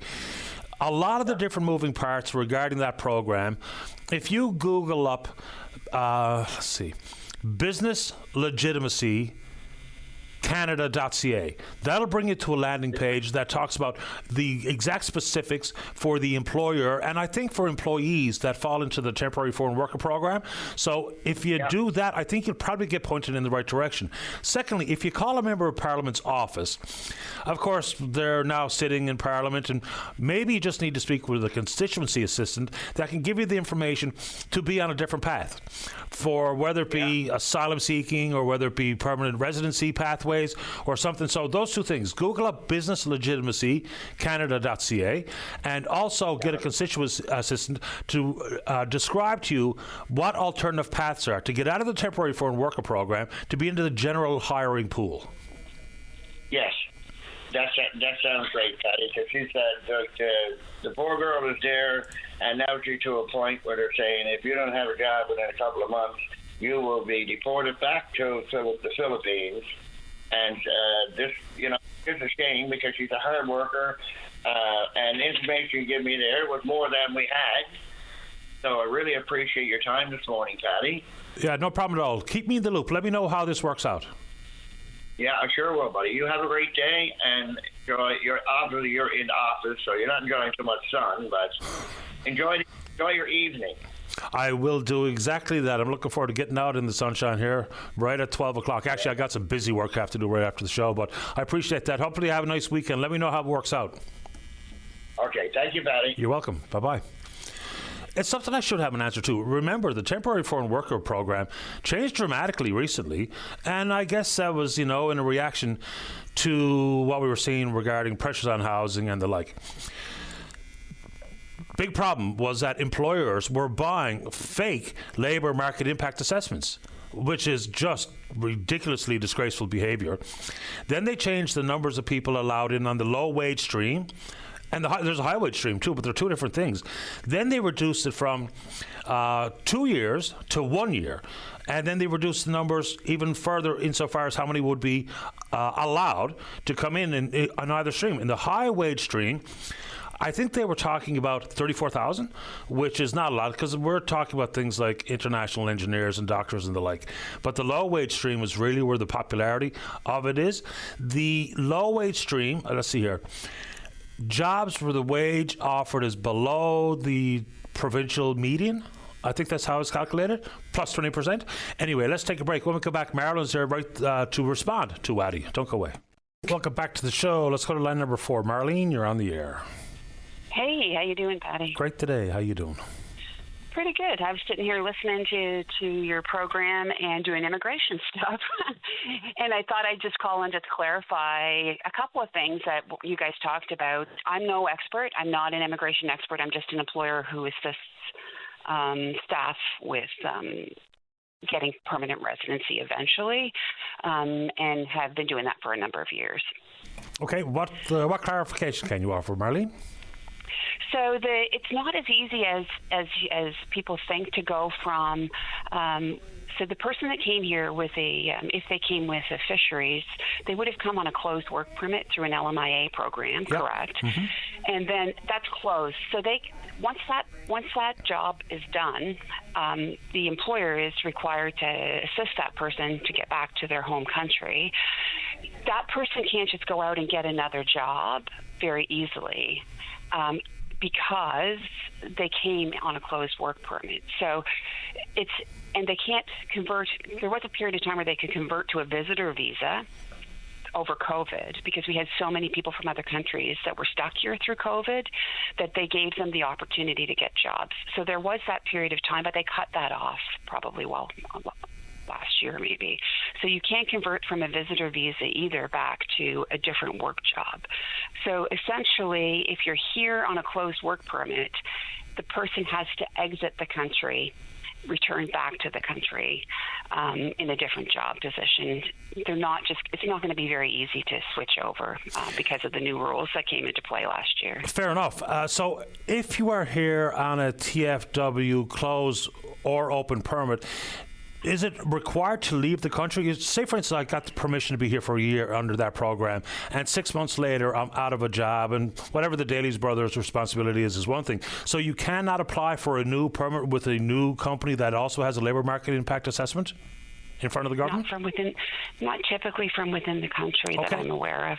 Okay. Yeah, so it's like you can, if you have an open work permit in Newfoundland, you can apply for permanent residency through the NLPNP program if you have a full-time job. And an open work permit is somebody like a student has a spouse that's here with them, and they can go out, get an open work permit when they come, and they can go out and get a job anywhere. But if you come on in any program that has you on a closed work permit, it's not an easy thing to switch to a different thing. You would have to prove that the company that you're working for was being abusive to you. That would be one way that people might be able to move into a different position.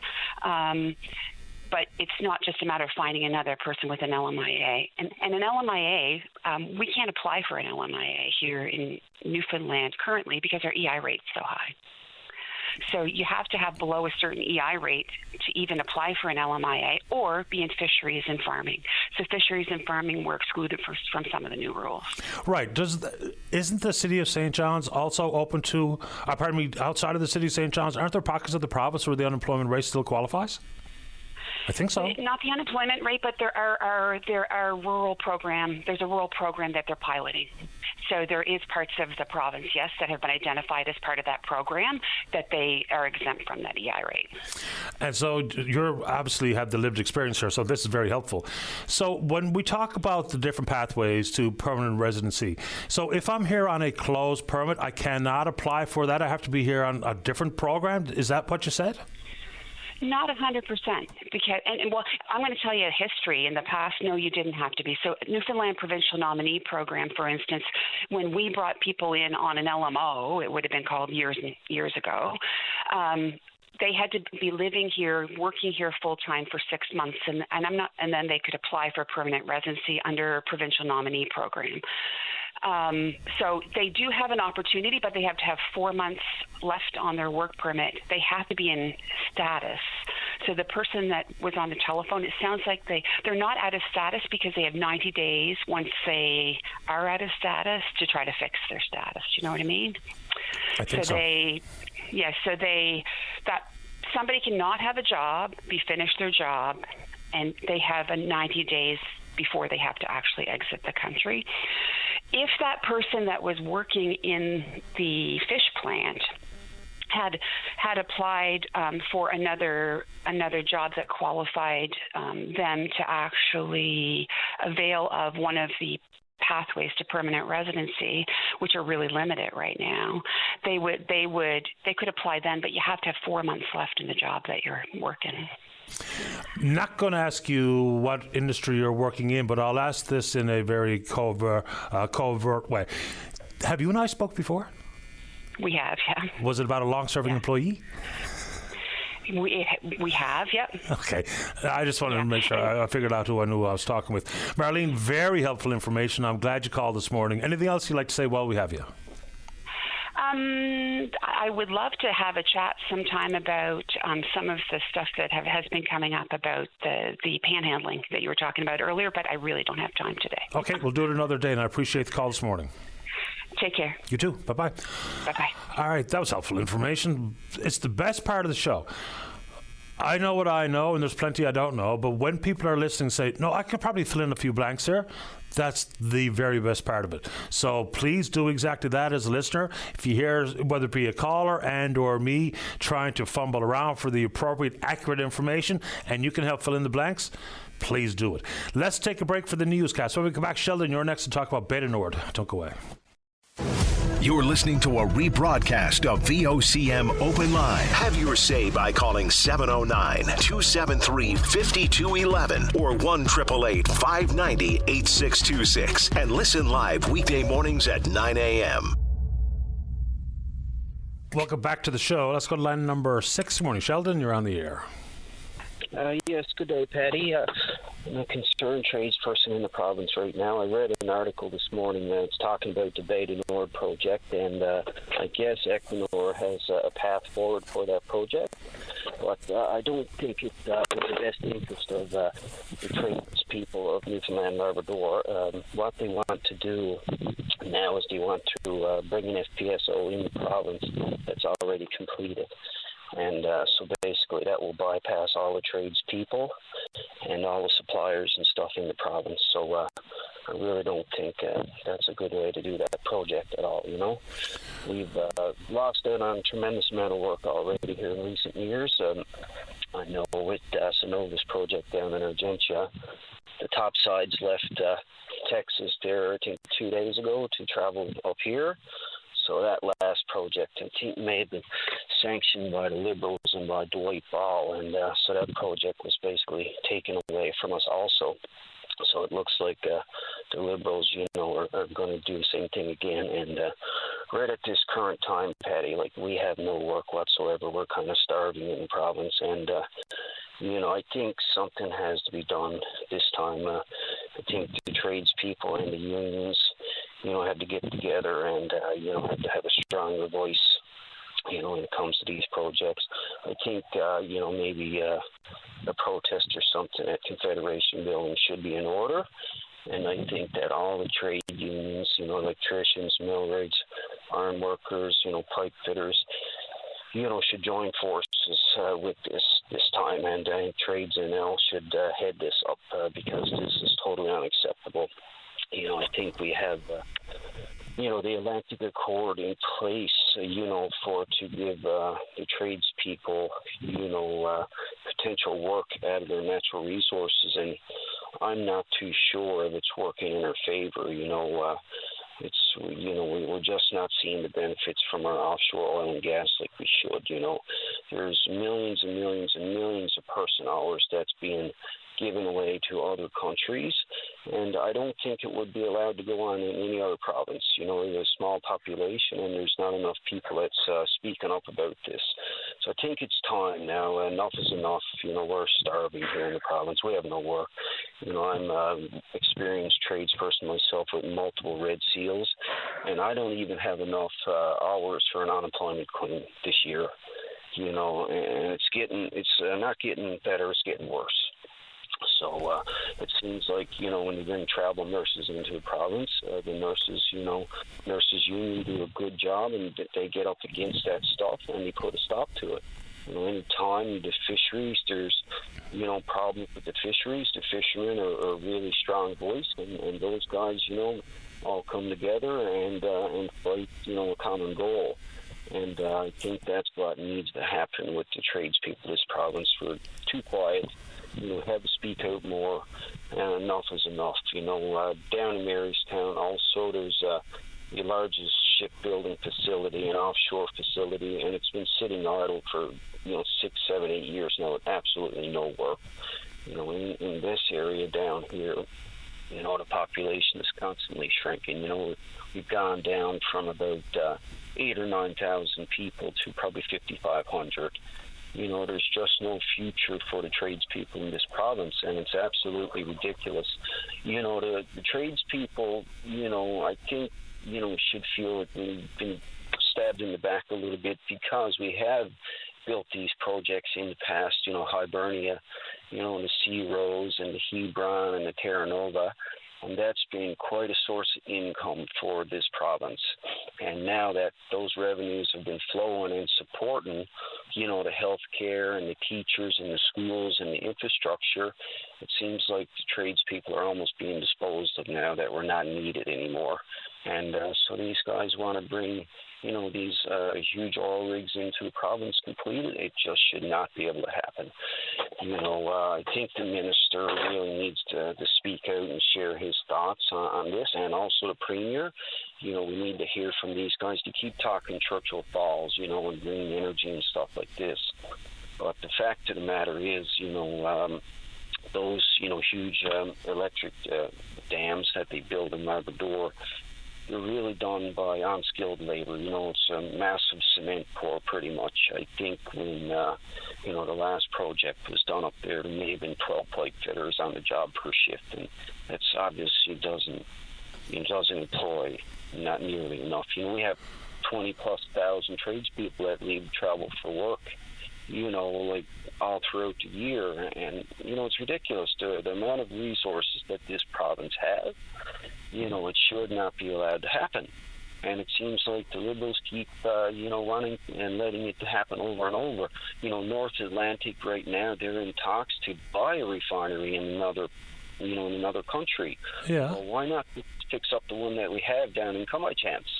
Let's fix that one and get that one in operation. Spend a little money there. It'll create a little employment for the people around. And but we don't own that refinery. Yeah, I know we don't own it, but the government, Patty, I'm sure they have a say in the matter. If the oil is our oil, it's our oil. So why can't we produce that and refine it ourselves? But it's not an oil refinery, though. I'm kind of missing the point here. And plus, we can't build an entire FPSO in this province. But the oil refinery doesn't refine oil. So not anymore. No, not anymore. I'm aware of that. I actually worked on that Brea project. It's canola oil and pig fat combined, I believe, right? And I don't think that was a great idea either. Possibly funded by quite a bit of taxpayers' dollars. I don't think it can support on its own legs, to be honest with you. An oil refinery can be supported. It can work here. We have the cleanest oil. It should not be given away. It should not be allowed to be given away. Why are they allowed to bypass the people? The tradespeople. It just shouldn't be. We shouldn't give away once there's an agreement struck with an oil producer, it then becomes their oil. We might have an equity stake, but the operators call all the shots. And for the oil to be sent elsewhere, the fact of the matter is there's nowhere else to send it because we don't have an oil refinery. So I'm not sure what that means. Well, that's exactly what I'm saying. Like, why don't we have an oil refinery? Why don't we fix up the one that's there instead of shipping our oil away in tankers? What do they expect us to do? Starve? No, obviously I must be missing the point here. We don't own a refinery to fix up, though. I'm not sure how you think that's a thing. Well, why can't the government, go around and look for some people that would be interested in building one? There was talks about building one years ago. I don't think it would happen in Alberta. Allow all the bitumen to be just taken out as a raw state and just sent away. But they do. Well, no. What are Suncor and Shell and all those refineries? What do you think they do, Patty? They refine it down, right? Sheldon, the oil sands sends millions and millions and millions of barrels every single day, raw bitumen out. Yeah, after they take sand and stuff out of it, Patty, I've worked in places like that. It is upgraded to a better product before it leaves the tar sands. You can't leave the tar sands as a solid lump in a dump truck. No one said that. Look, work on... Do you agree with our work, our resources being given away, and the tradespeople not gaining any employment from it? Everyone who tries to put words in my mouth, it generally ends badly for them. Well, it's just a simple question, Patty. I'm looking here, and there's no future in this province. What if you had to get up, pack your bag, and look at your little 4-year-old or 6-year-old child that's crying and get on a plane and leave? Would you like that? What kind of game is this? We have the natural resources, Patty. We have the natural resources. We can't be allowing this stuff to happen. Enough is enough. Down there in Argentia, Cenovus, that's basically a hollow concrete tube. And then the topsides are all completed in Texas. Millions and millions and millions of person hours given away, and we got absolutely nothing out of it. Meanwhile, we're sitting around her twiddling her toe. It's just not good enough. So where's the government? Is there anybody that's speaking for us? We need a life too. What do you want this province to be supported by government programs and government workers only? I'm telling you, it's getting to a critical point. We have nothing here, absolutely nothing. So that's basically, what I have to say about it today. And if you don't agree with it, Patty, well, that's fine. You can obviously have your opinion too. But I never said any of that, though, Sheldon. I mean, you're having a conversation. You're trying to have my side of the conversation in your own head. Well, I'm going to tell you, enough is enough. Okay, enough of the giveaways. Okay, I would like to hear from the Premier, and I would like to hear from the minister responsible. Are they going to allow this to happen? Don't we have something like the Atlantic Accord that dictates its legislation that says that we're supposed to benefit from our oil and gas projects? Is that a law, Patty? Is that a rule in this province? Yes. That said, every project has a standalone benefits agreement. And that's how it's always worked. That's not a Liberal thing. That's a thing. Yeah, okay, well, you know what? Like, what's the good of the Atlantic Accord if it's being undermined by this standalone thing, memorandum of understanding, or whatever you want to call it? What's the point of having the Atlantic Accord there? These laws are brought in place, to be undermined by another law? A benefits agreement is not a law, it's a contract. Enough is enough is all I'm saying, okay? We've had it. Okay, we need work. That's it. We need work. Okay, enough of getting on planes our whole life and leaving this province. We need something to change here. Okay, we have probably the second in Canada the most natural resources next to Alberta. And we still got to get on a plane and leave with a small population of 500,000 and a few tradespeople with 20-something thousand. There's something wrong with the picture. I don't care what way you look at it. There's something definitely wrong. You can argue it any way you want, okay? But there's a major problem. There is. It's ridiculous. The amount of resources that we have, it's not good enough, right? The government employees, they have lots of work. They're making up programs so they have employment. Where do we stand in this? Where do we stand? The only one arguing is you. I haven't argued with you at all. Marystown is empty, Patty. Cowhead and Marystown is empty. Bull Arm is empty. Down in Come By Chance, it can barely stand on its own. A renewable fuel. It can barely stand on its own without taxpayers' dollars being funded into it, right? So the Liberals invested in that, and is that a good idea? They shouldn't have cut it apart and turned it into a renewable biodiesel facility. It doesn't work, okay? Fact of the matter. But they didn't. And done repairs to it and got someone that was interested in owning and operating a refinery in our province. But they didn't. We didn't own it. But Sheldon, the key component of what you're saying is missing. We didn't own it. Well, that's fine. Whoever owns Petty, North Atlantic, or I know it changed hands a bunch of times in the past few years, but those people, we have to attract people that want to build a refinery, take our own oil and gas, upgrade it ourselves, and then sell it at even more of a premium around the world. The oil that comes out of Hibernia and Hebron, the lowest carbon emissions in the world. When it comes out of the ground nature, it's almost gold in a bottle. It takes very little refining. So we're putting that on tankers and shipping it away. I think it goes to possibly the U.S. and places like that to be refined. But why? Why can't we do it ourselves? The general summary of more work required for tradespeople in this province, for starters, I didn't argue that for even a split second, and I appreciate the time and understand your frustration. Anything else quick before I have to go?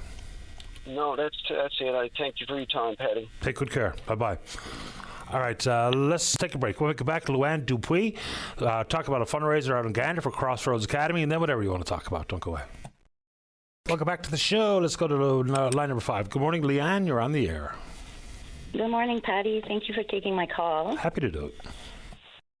I'm calling today to let your listeners know about an event, a benefits gospel concert going on tonight in Gander.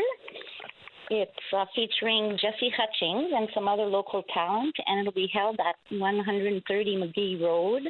That's the Evangel Community Church, and we will be accepting donations at the door.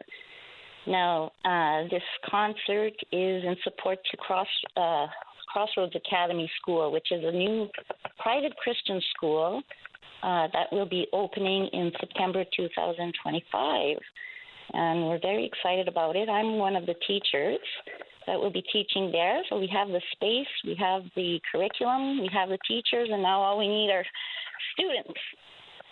And one of the key features of our school are the class sizes. It's a cap of 12 students per class, and it's faith-based education.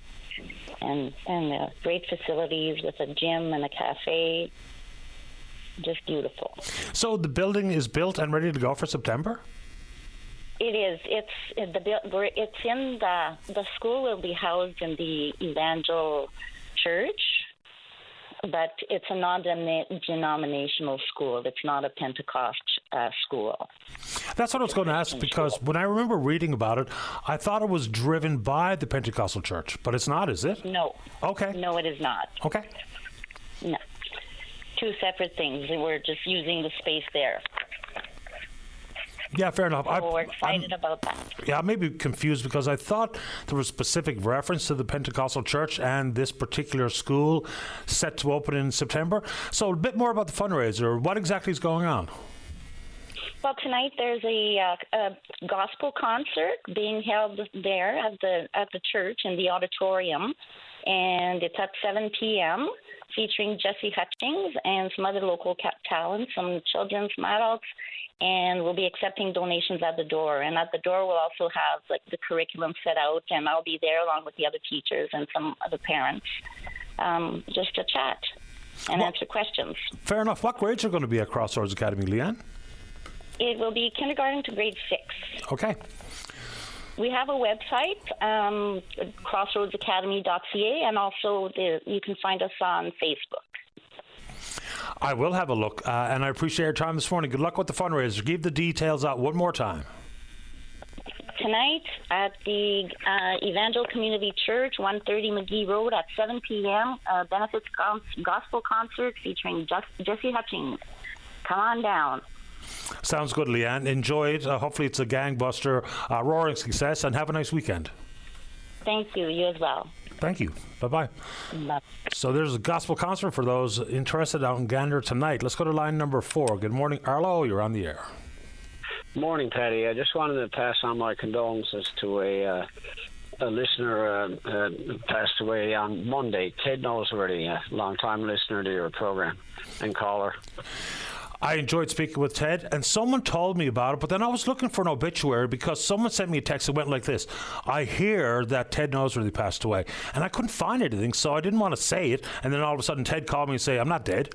So I'm really sad to hear it. He was a fun chat. Yeah. We'd talk about hockey and the ponies, and he'd talk about stock market and hanging out with his buddies at the coffee shop and all the rest of it. So yeah, I was sad to hear it. Yeah, all these buddies at the coffee shop. Last time I'm on the West Coast, but last time I was on the East Coast, I sat down I must have talked to Ted for about an hour and a half at the coffee shop, and he gave me a plaque. One of these auctioneer buddies had given him a Hebron plaque, and I said to Ted, I'd worked on that project, and he said, here, take the plaque, and so he gave me the plaque, and now I got it as a keepsake. Ted was a great friend of my father. They worked back in the 60s, back in Wabush in the mines. And I remember Eddie Coffey and Ted and my father used to be out in the living room playing and singing and drinking and smoking cigarettes. We'd be in peeking out through the door looking at him. But Ted and my father were great friends, lifelong friends. Yeah, and once again, I did enjoy speaking with Ted. There was once upon a time he called quite frequently, and then it became less frequent, and now I heard and now confirmed that he has indeed passed away. We used to call him Ted from Roach's Line. That's how it was referred to. Yeah. Well, he had the spot up there on Roach's Line. But Ted was a real gentleman. If anyone ever sat down and spoke to Ted, I mean, you're talking to a real genuine gentleman, a real genuine person. That's how I know Ted. And I appreciate your comments this morning, and my condolences to his family and friends. Yes, and all the I won't mention the names, they don't, but all these friends at the coffee shop, I'm sure it's a great loss to all them fellas too. No doubt, because I would imagine Ted could go with the best of them, telling stories and holding court. Oh Jesus! And everybody down in CBS North must know of Ted Noseworthy. Oh, I would think so. Arlo, I appreciate your time and the kind words thinking about Ted. Thanks for doing it. Okay, thanks, Paddy. Have a good weekend. You too. Bye-bye. Bye-bye. All right, break for the news. Don't go away. The Tim Powers Show. Join the conversation weekday afternoons at 4 p.m. on your VOCM. Welcome back to the program. Let's go to line number 2. Say good morning to Andrew Simpson. He's an O'Donnell graduate. Good morning, Andrew. You're on the air. Hello, Patty. Thanks for taking my call. Happy to do it. I'm just calling. I'm like you said, I'm an O'Donnell graduate. I'm a graduating student, and I'm a member of the Our Lady Queen of Families Roman Catholic Church in Mount Pearl, and I'm just calling to advertise a blessing of the graduates that the church is putting off tomorrow, June 7th at 12:30. So is this something for all the graduates or those who care to be involved in a blessing? Oh, well, this is for all the graduates of all the schools really in the metro area, where it's very open to everyone of any denominations, faith, backgrounds, all of that. It's just we're as well having I forgot to mention as well, we're having a barbecue after the blessing of the graduates. So there'll be a little service beginning, and then afterwards barbecue. We're just kind of having it as the thing because, with the grads that go on, it's not really open to the aunts and the uncles and the grandparents, right? You only usually can bring like 2 or 3 guests to the actual grads that they have or proms. So we're just trying to have this as a way that we can celebrate, the families can celebrate their graduating students. Excellent idea. And how was grade 12? Oh, grade 12 was awesome. Did a lot of learning, a lot of cool stuff with school, involved with the school, and I'm kind of excited to be done now with stuff. Of course you are. So what were you involved with at O'Donnell? Well, I was the president of the student council, and awesome. I worked on a lot of other school events. I was also on the baseball team, just trying to get as involved with the school as possible. Good for you. And so what's next? I'm going to be going to MUN for economics and political science. Good for you. Political science, almost a science.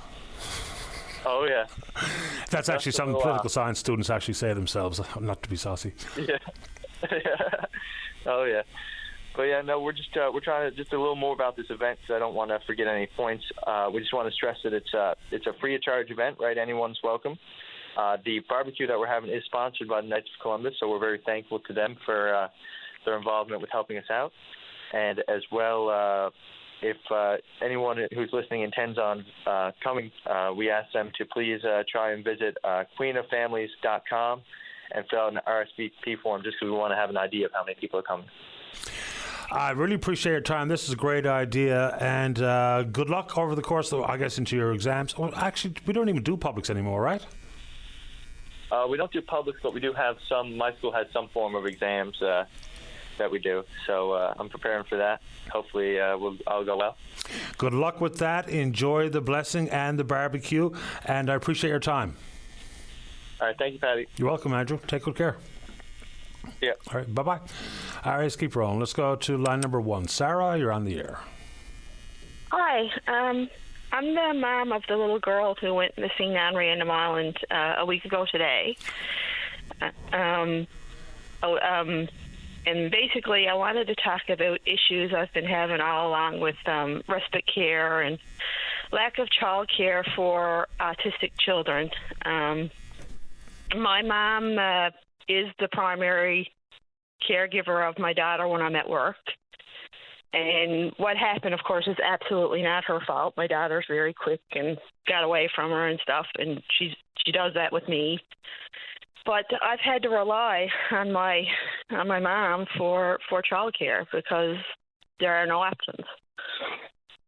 Are there options for childcare, period, on Random Island, or not appropriate options for your child on the spectrum? A little bit of both, really. Okay. But you know how they offer $10 a day childcare if you are able to put your child into a daycare or an after-school program. There's nothing like that for autistic children, especially if they're older than 6. There's really nothing. And I do qualify for respite care. I cannot find a worker. The wage isn't enough. There's no training. the hours are never enough. But even with that, I'm not allowed to use respite care for the purposes of work. So it's kind of a little bit useless in a way, because I need to go to work more than I need to go for a walk or take a break or anything like that. But they don't allow that. So I'm kind of stuck, and we're getting to the point where, you know, she's getting bigger, she's getting faster, and there are really no options for her care after school. So I really think the government should reconsider the rule on respite care, because that would be a simple, no-cost solution for a lot of people, you know, that who already qualify for subsidized respite care. You know, they'd be able to use it for after-school care, right? I really don't know what respite care means for after-school programs or what have you. For me, like, respite care is end-of-life care. So help me understand that a little bit clearer, Sarah? Okay, respite care is basically it's rest for the caregivers of the child. So, or it could be an adult who's looking after their elderly parents. So, for me, respite care workers that I've had, you know, they would take my daughter out to Autism Society events and out to the playground and just give me a break. I've had them work here as well, just alongside while I do dishes and get things done, because she needs one-on-one supervision just to keep her safe, right? Yeah. Understood. Just quickly, you said it so quickly, like it was a throwaway, that you're the mother of the daughter that was missing on Random Island. I have to tell you, Sarah, obviously you and I don't know each other. My heart was in my throat as a parent, and I'm sure most parents in the province felt the exact same way. When we hear that a child is missing, it's extremely upsetting. So thankfully the story worked out the way it did, and bravo to everyone who so quickly came out to search. How's your daughter? She's doing amazing. She went back to school on Tuesday, and her school, Random Island Academy, treated her like a little rock star, and she enjoyed that. And she doesn't seem affected at all by what has happened. I don't think she really understands, you know, the danger she was actually in or anything like that. It seems like she just went out and had this really long plate on outside and came back. Like, to her, just like there's no, like, even when she was found and was brought to me, she wasn't, say, crying and upset and missing us or anything like that. It was just like a normal day to her, other than she was really hungry and, you know, and cold and that kind of thing. But she doesn't seem affected at all by any of it. It's an amazing story, and obviously we're all so pleased that it worked out the way that it did. And, you know, childcare options, like I mentioned off the top, I mean, when there's problems with access in the city of St. John's, then you know it's got to be even worse everywhere else. Yeah, and that's what I'm saying. Like I don't expect people to pop up centers, you know, for the care of autistic children, because, you know, rural areas might have only one or two children in their area. But I think a simple solution would be to change that rule on respite care, because that's individualized. You know what I mean? Like, each, you know, if your child qualifies for it, they have their own worker. You know, so that would be a simple way to cover a lot of people and allow them to have the same kind of access to safe care. Now, there's still issues, like I know in your preamble you mentioned the wages.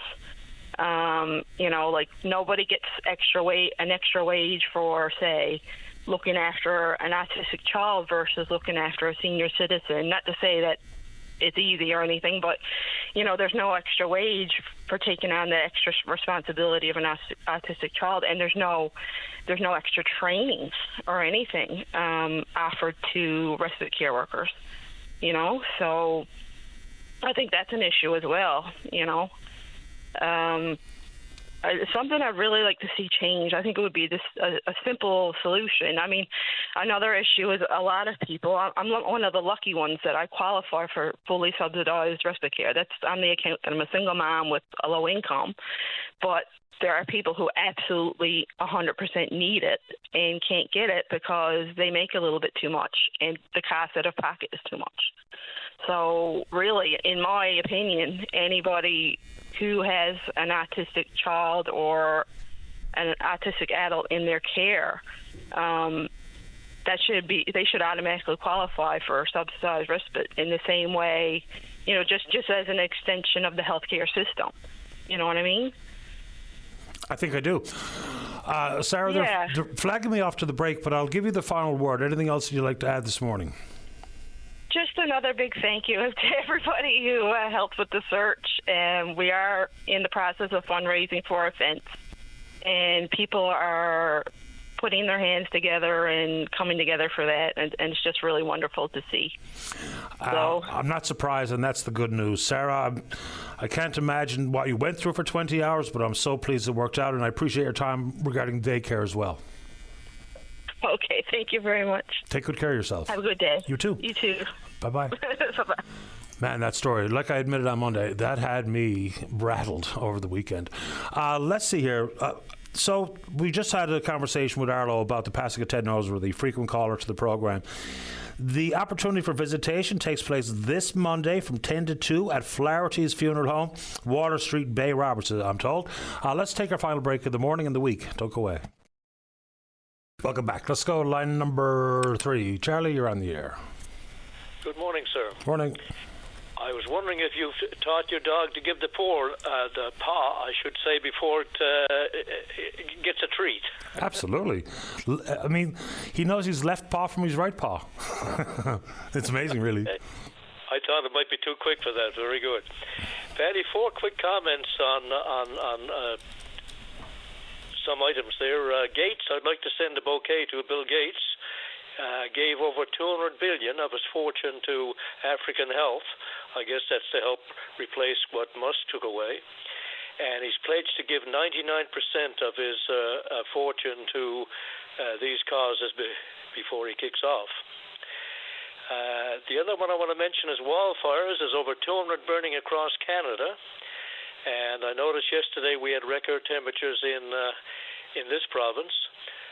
Nothing to see there, right? No problem for now or the future. I'm being sarcastic, as you know. Mm-hmm. Government debt, personal debt. People talk about personal debt. We have to watch that. Why don't governments do the same? There's similarities, but government debt. If your father dies, personal debt first. If your father dies, or your mother, whoever. You don't assume their debt unless it's a business or something. With government, it's the debt is passed along, so it's a different situation. The generation coming is faced with what they're left with, coming generations. I just wanted to mention that. There can be some personal carryover debt-related issues, but we needn't dig too deep into that because point made regarding government, it's a rollover. It doesn't go away. It doesn't matter what stripe is of the party holding power. The debt remains the same. That's right. Anyway, on the Stephenville thing, it occurs to me that we should probably look at it or get a little lesson from this, that somebody comes in with pipe dreams, offering things that sound too good to be true. Perhaps we should ask them first, what's your financial situation? Because they offer up this idea of, we'll get investment and so on. They're out there waiting to come in here. And, of course, we find out later that's hogwash. But perhaps we should check out these people to see what's behind them. Anyway, the one I wanted to get to, Patty, this morning was I had a couple of conversations recently, one with an healthcare professional. The woman is into nutrition and trying to help people live healthier and so on. And she made a comment about the healthcare system in terms of doctors and that, not knowing very much about this and treating illnesses as opposed to trying to keep people healthy to begin with. And I'll tie that to two things. One, the metabolic health, I saw something the other day, the study on metabolic health in the United States, only 12% of the adult population are in good metabolic health. Now that's 1 in 8. So you can have your weight can be okay and so on, but it doesn't mean inside you're healthy. And Casey Means, a doctor in the States there, in her book Good Energy, talks directly about that. I noticed Texas is brought in, even Texas, they're talking about bringing in, like for smoking, warning labels on certain foods and beverages and so on. And on that note, RFK, I don't agree with him on too much, but on his stand on food and what they should be doing, I totally agree with him. But for every sensible thing he says 10 stupid things, right? Which really takes away your credibility. And when they produce that massive Make America Healthy Again report, which had a bunch of bogus studies, things that weren't even commissioned by anybody, quotes from scientists that weren't people. I mean, that stuff just makes it very, very difficult to take some of the things that he says that make sense and, try to ignore the rest of it. Metabolic health, that's pretty fundamental stuff. We're talking about blood pressure, cholesterol levels, so this is pretty fundamental stuff, yeah. Yeah. The other conversation I had, kind of relates to this. We were talking about when we went to school back in the 50s, 60s, autism, we weren't aware of anybody, and what's the other one? Oh my God, people get allergies and so on. All these things that the schools are filled with now. And of course, I know awareness and proper diagnosis for a lot of this, but a guy argued in I forget his name. He's a doctor. He wrote a book on this. He said that at least 50%, and he said you can talk to any professional, educational professional. The number of people that have these things now have increased drastically, and he said awareness only accounts for part of that. And I'm thinking that if you're subject to foods that have thousands of chemicals and food additives and colorings and preservatives and so on, I'm thinking, Patty, we're lucky to have 1 in 8 that has good healthy metabolism. Anyway, it's an area that I think is going to get more attention, and of course it should. Because we're living in what you would call a world of poison. Maybe not deliberately, but then you got Ozempic, and that comes on to counter. They make millions there trying to make people healthy for something that the food companies have made us unhealthy. I think that's kind of anyway. Yeah, there's a study out of Europe about Wegovy and Ozempic that it might cause an eye condition. It's a study I forwarded myself to read over the weekend. That's my weekend. Charlie, appreciate the time. I'm going to sneak on one more before we say goodbye this morning. Okay, so thanks, Charlie. All the best. Bye-bye. All right, final word goes to line number 4. Anna, you're on the air. Hello, Patty. Thank you for taking my call. I appreciate it. No problem. So I sing with the Holy Heart of Mary Alumni Choir, and our big event this coming weekend, we're celebrating 25 years of singing together as a high school alumni choir. We're under the direction of Barbara O'Keefe, and our accompanist is Mary J. Maloney. And we have a fabulous show planned for everybody on Sunday night, June the 8th at 7:30 p.m. at the Holy Heart Theater. And tickets are available at the box office or online. They're $25 a ticket, and bring along an extra $5 for the 50-50 draw. You may go home with more money in your pocket than you came in with. And so we have a great show lined up. Sounds great. Mary J. Maloney is a cousin of mine. Oh, there you go. So you have a connection. It's 3 degrees of separation, isn't it? It's really strange around here. And just a very quick story. Mary Jane is lovely. She was the music teacher at Vanua, and my boys went there. And my oldest, Nicholas, he came back from his first day at school. We're asking who your teacher is, all those questions. And so, who's your music teacher? And he looked at me all confused, and he says, Madame Baloney? Madame Baloney. I love that story. He was close. Close. Anne, appreciate the time, and good luck with it. Thanks for telling us about it. Pat, I just want to let you know that we have a couple of guest performers. Okay. The Ennis sisters, Ronaldo Hutton McDonald, the Holy Heart High School Treble Choir, and Dr. Valerie Long, who was the founding director, is coming in to share some songs with us as well. So hopefully everybody can get there. We're expecting a really good time. That's a terrific lineup, and I really appreciate letting us know. Good luck with it, break a leg, and have a nice weekend.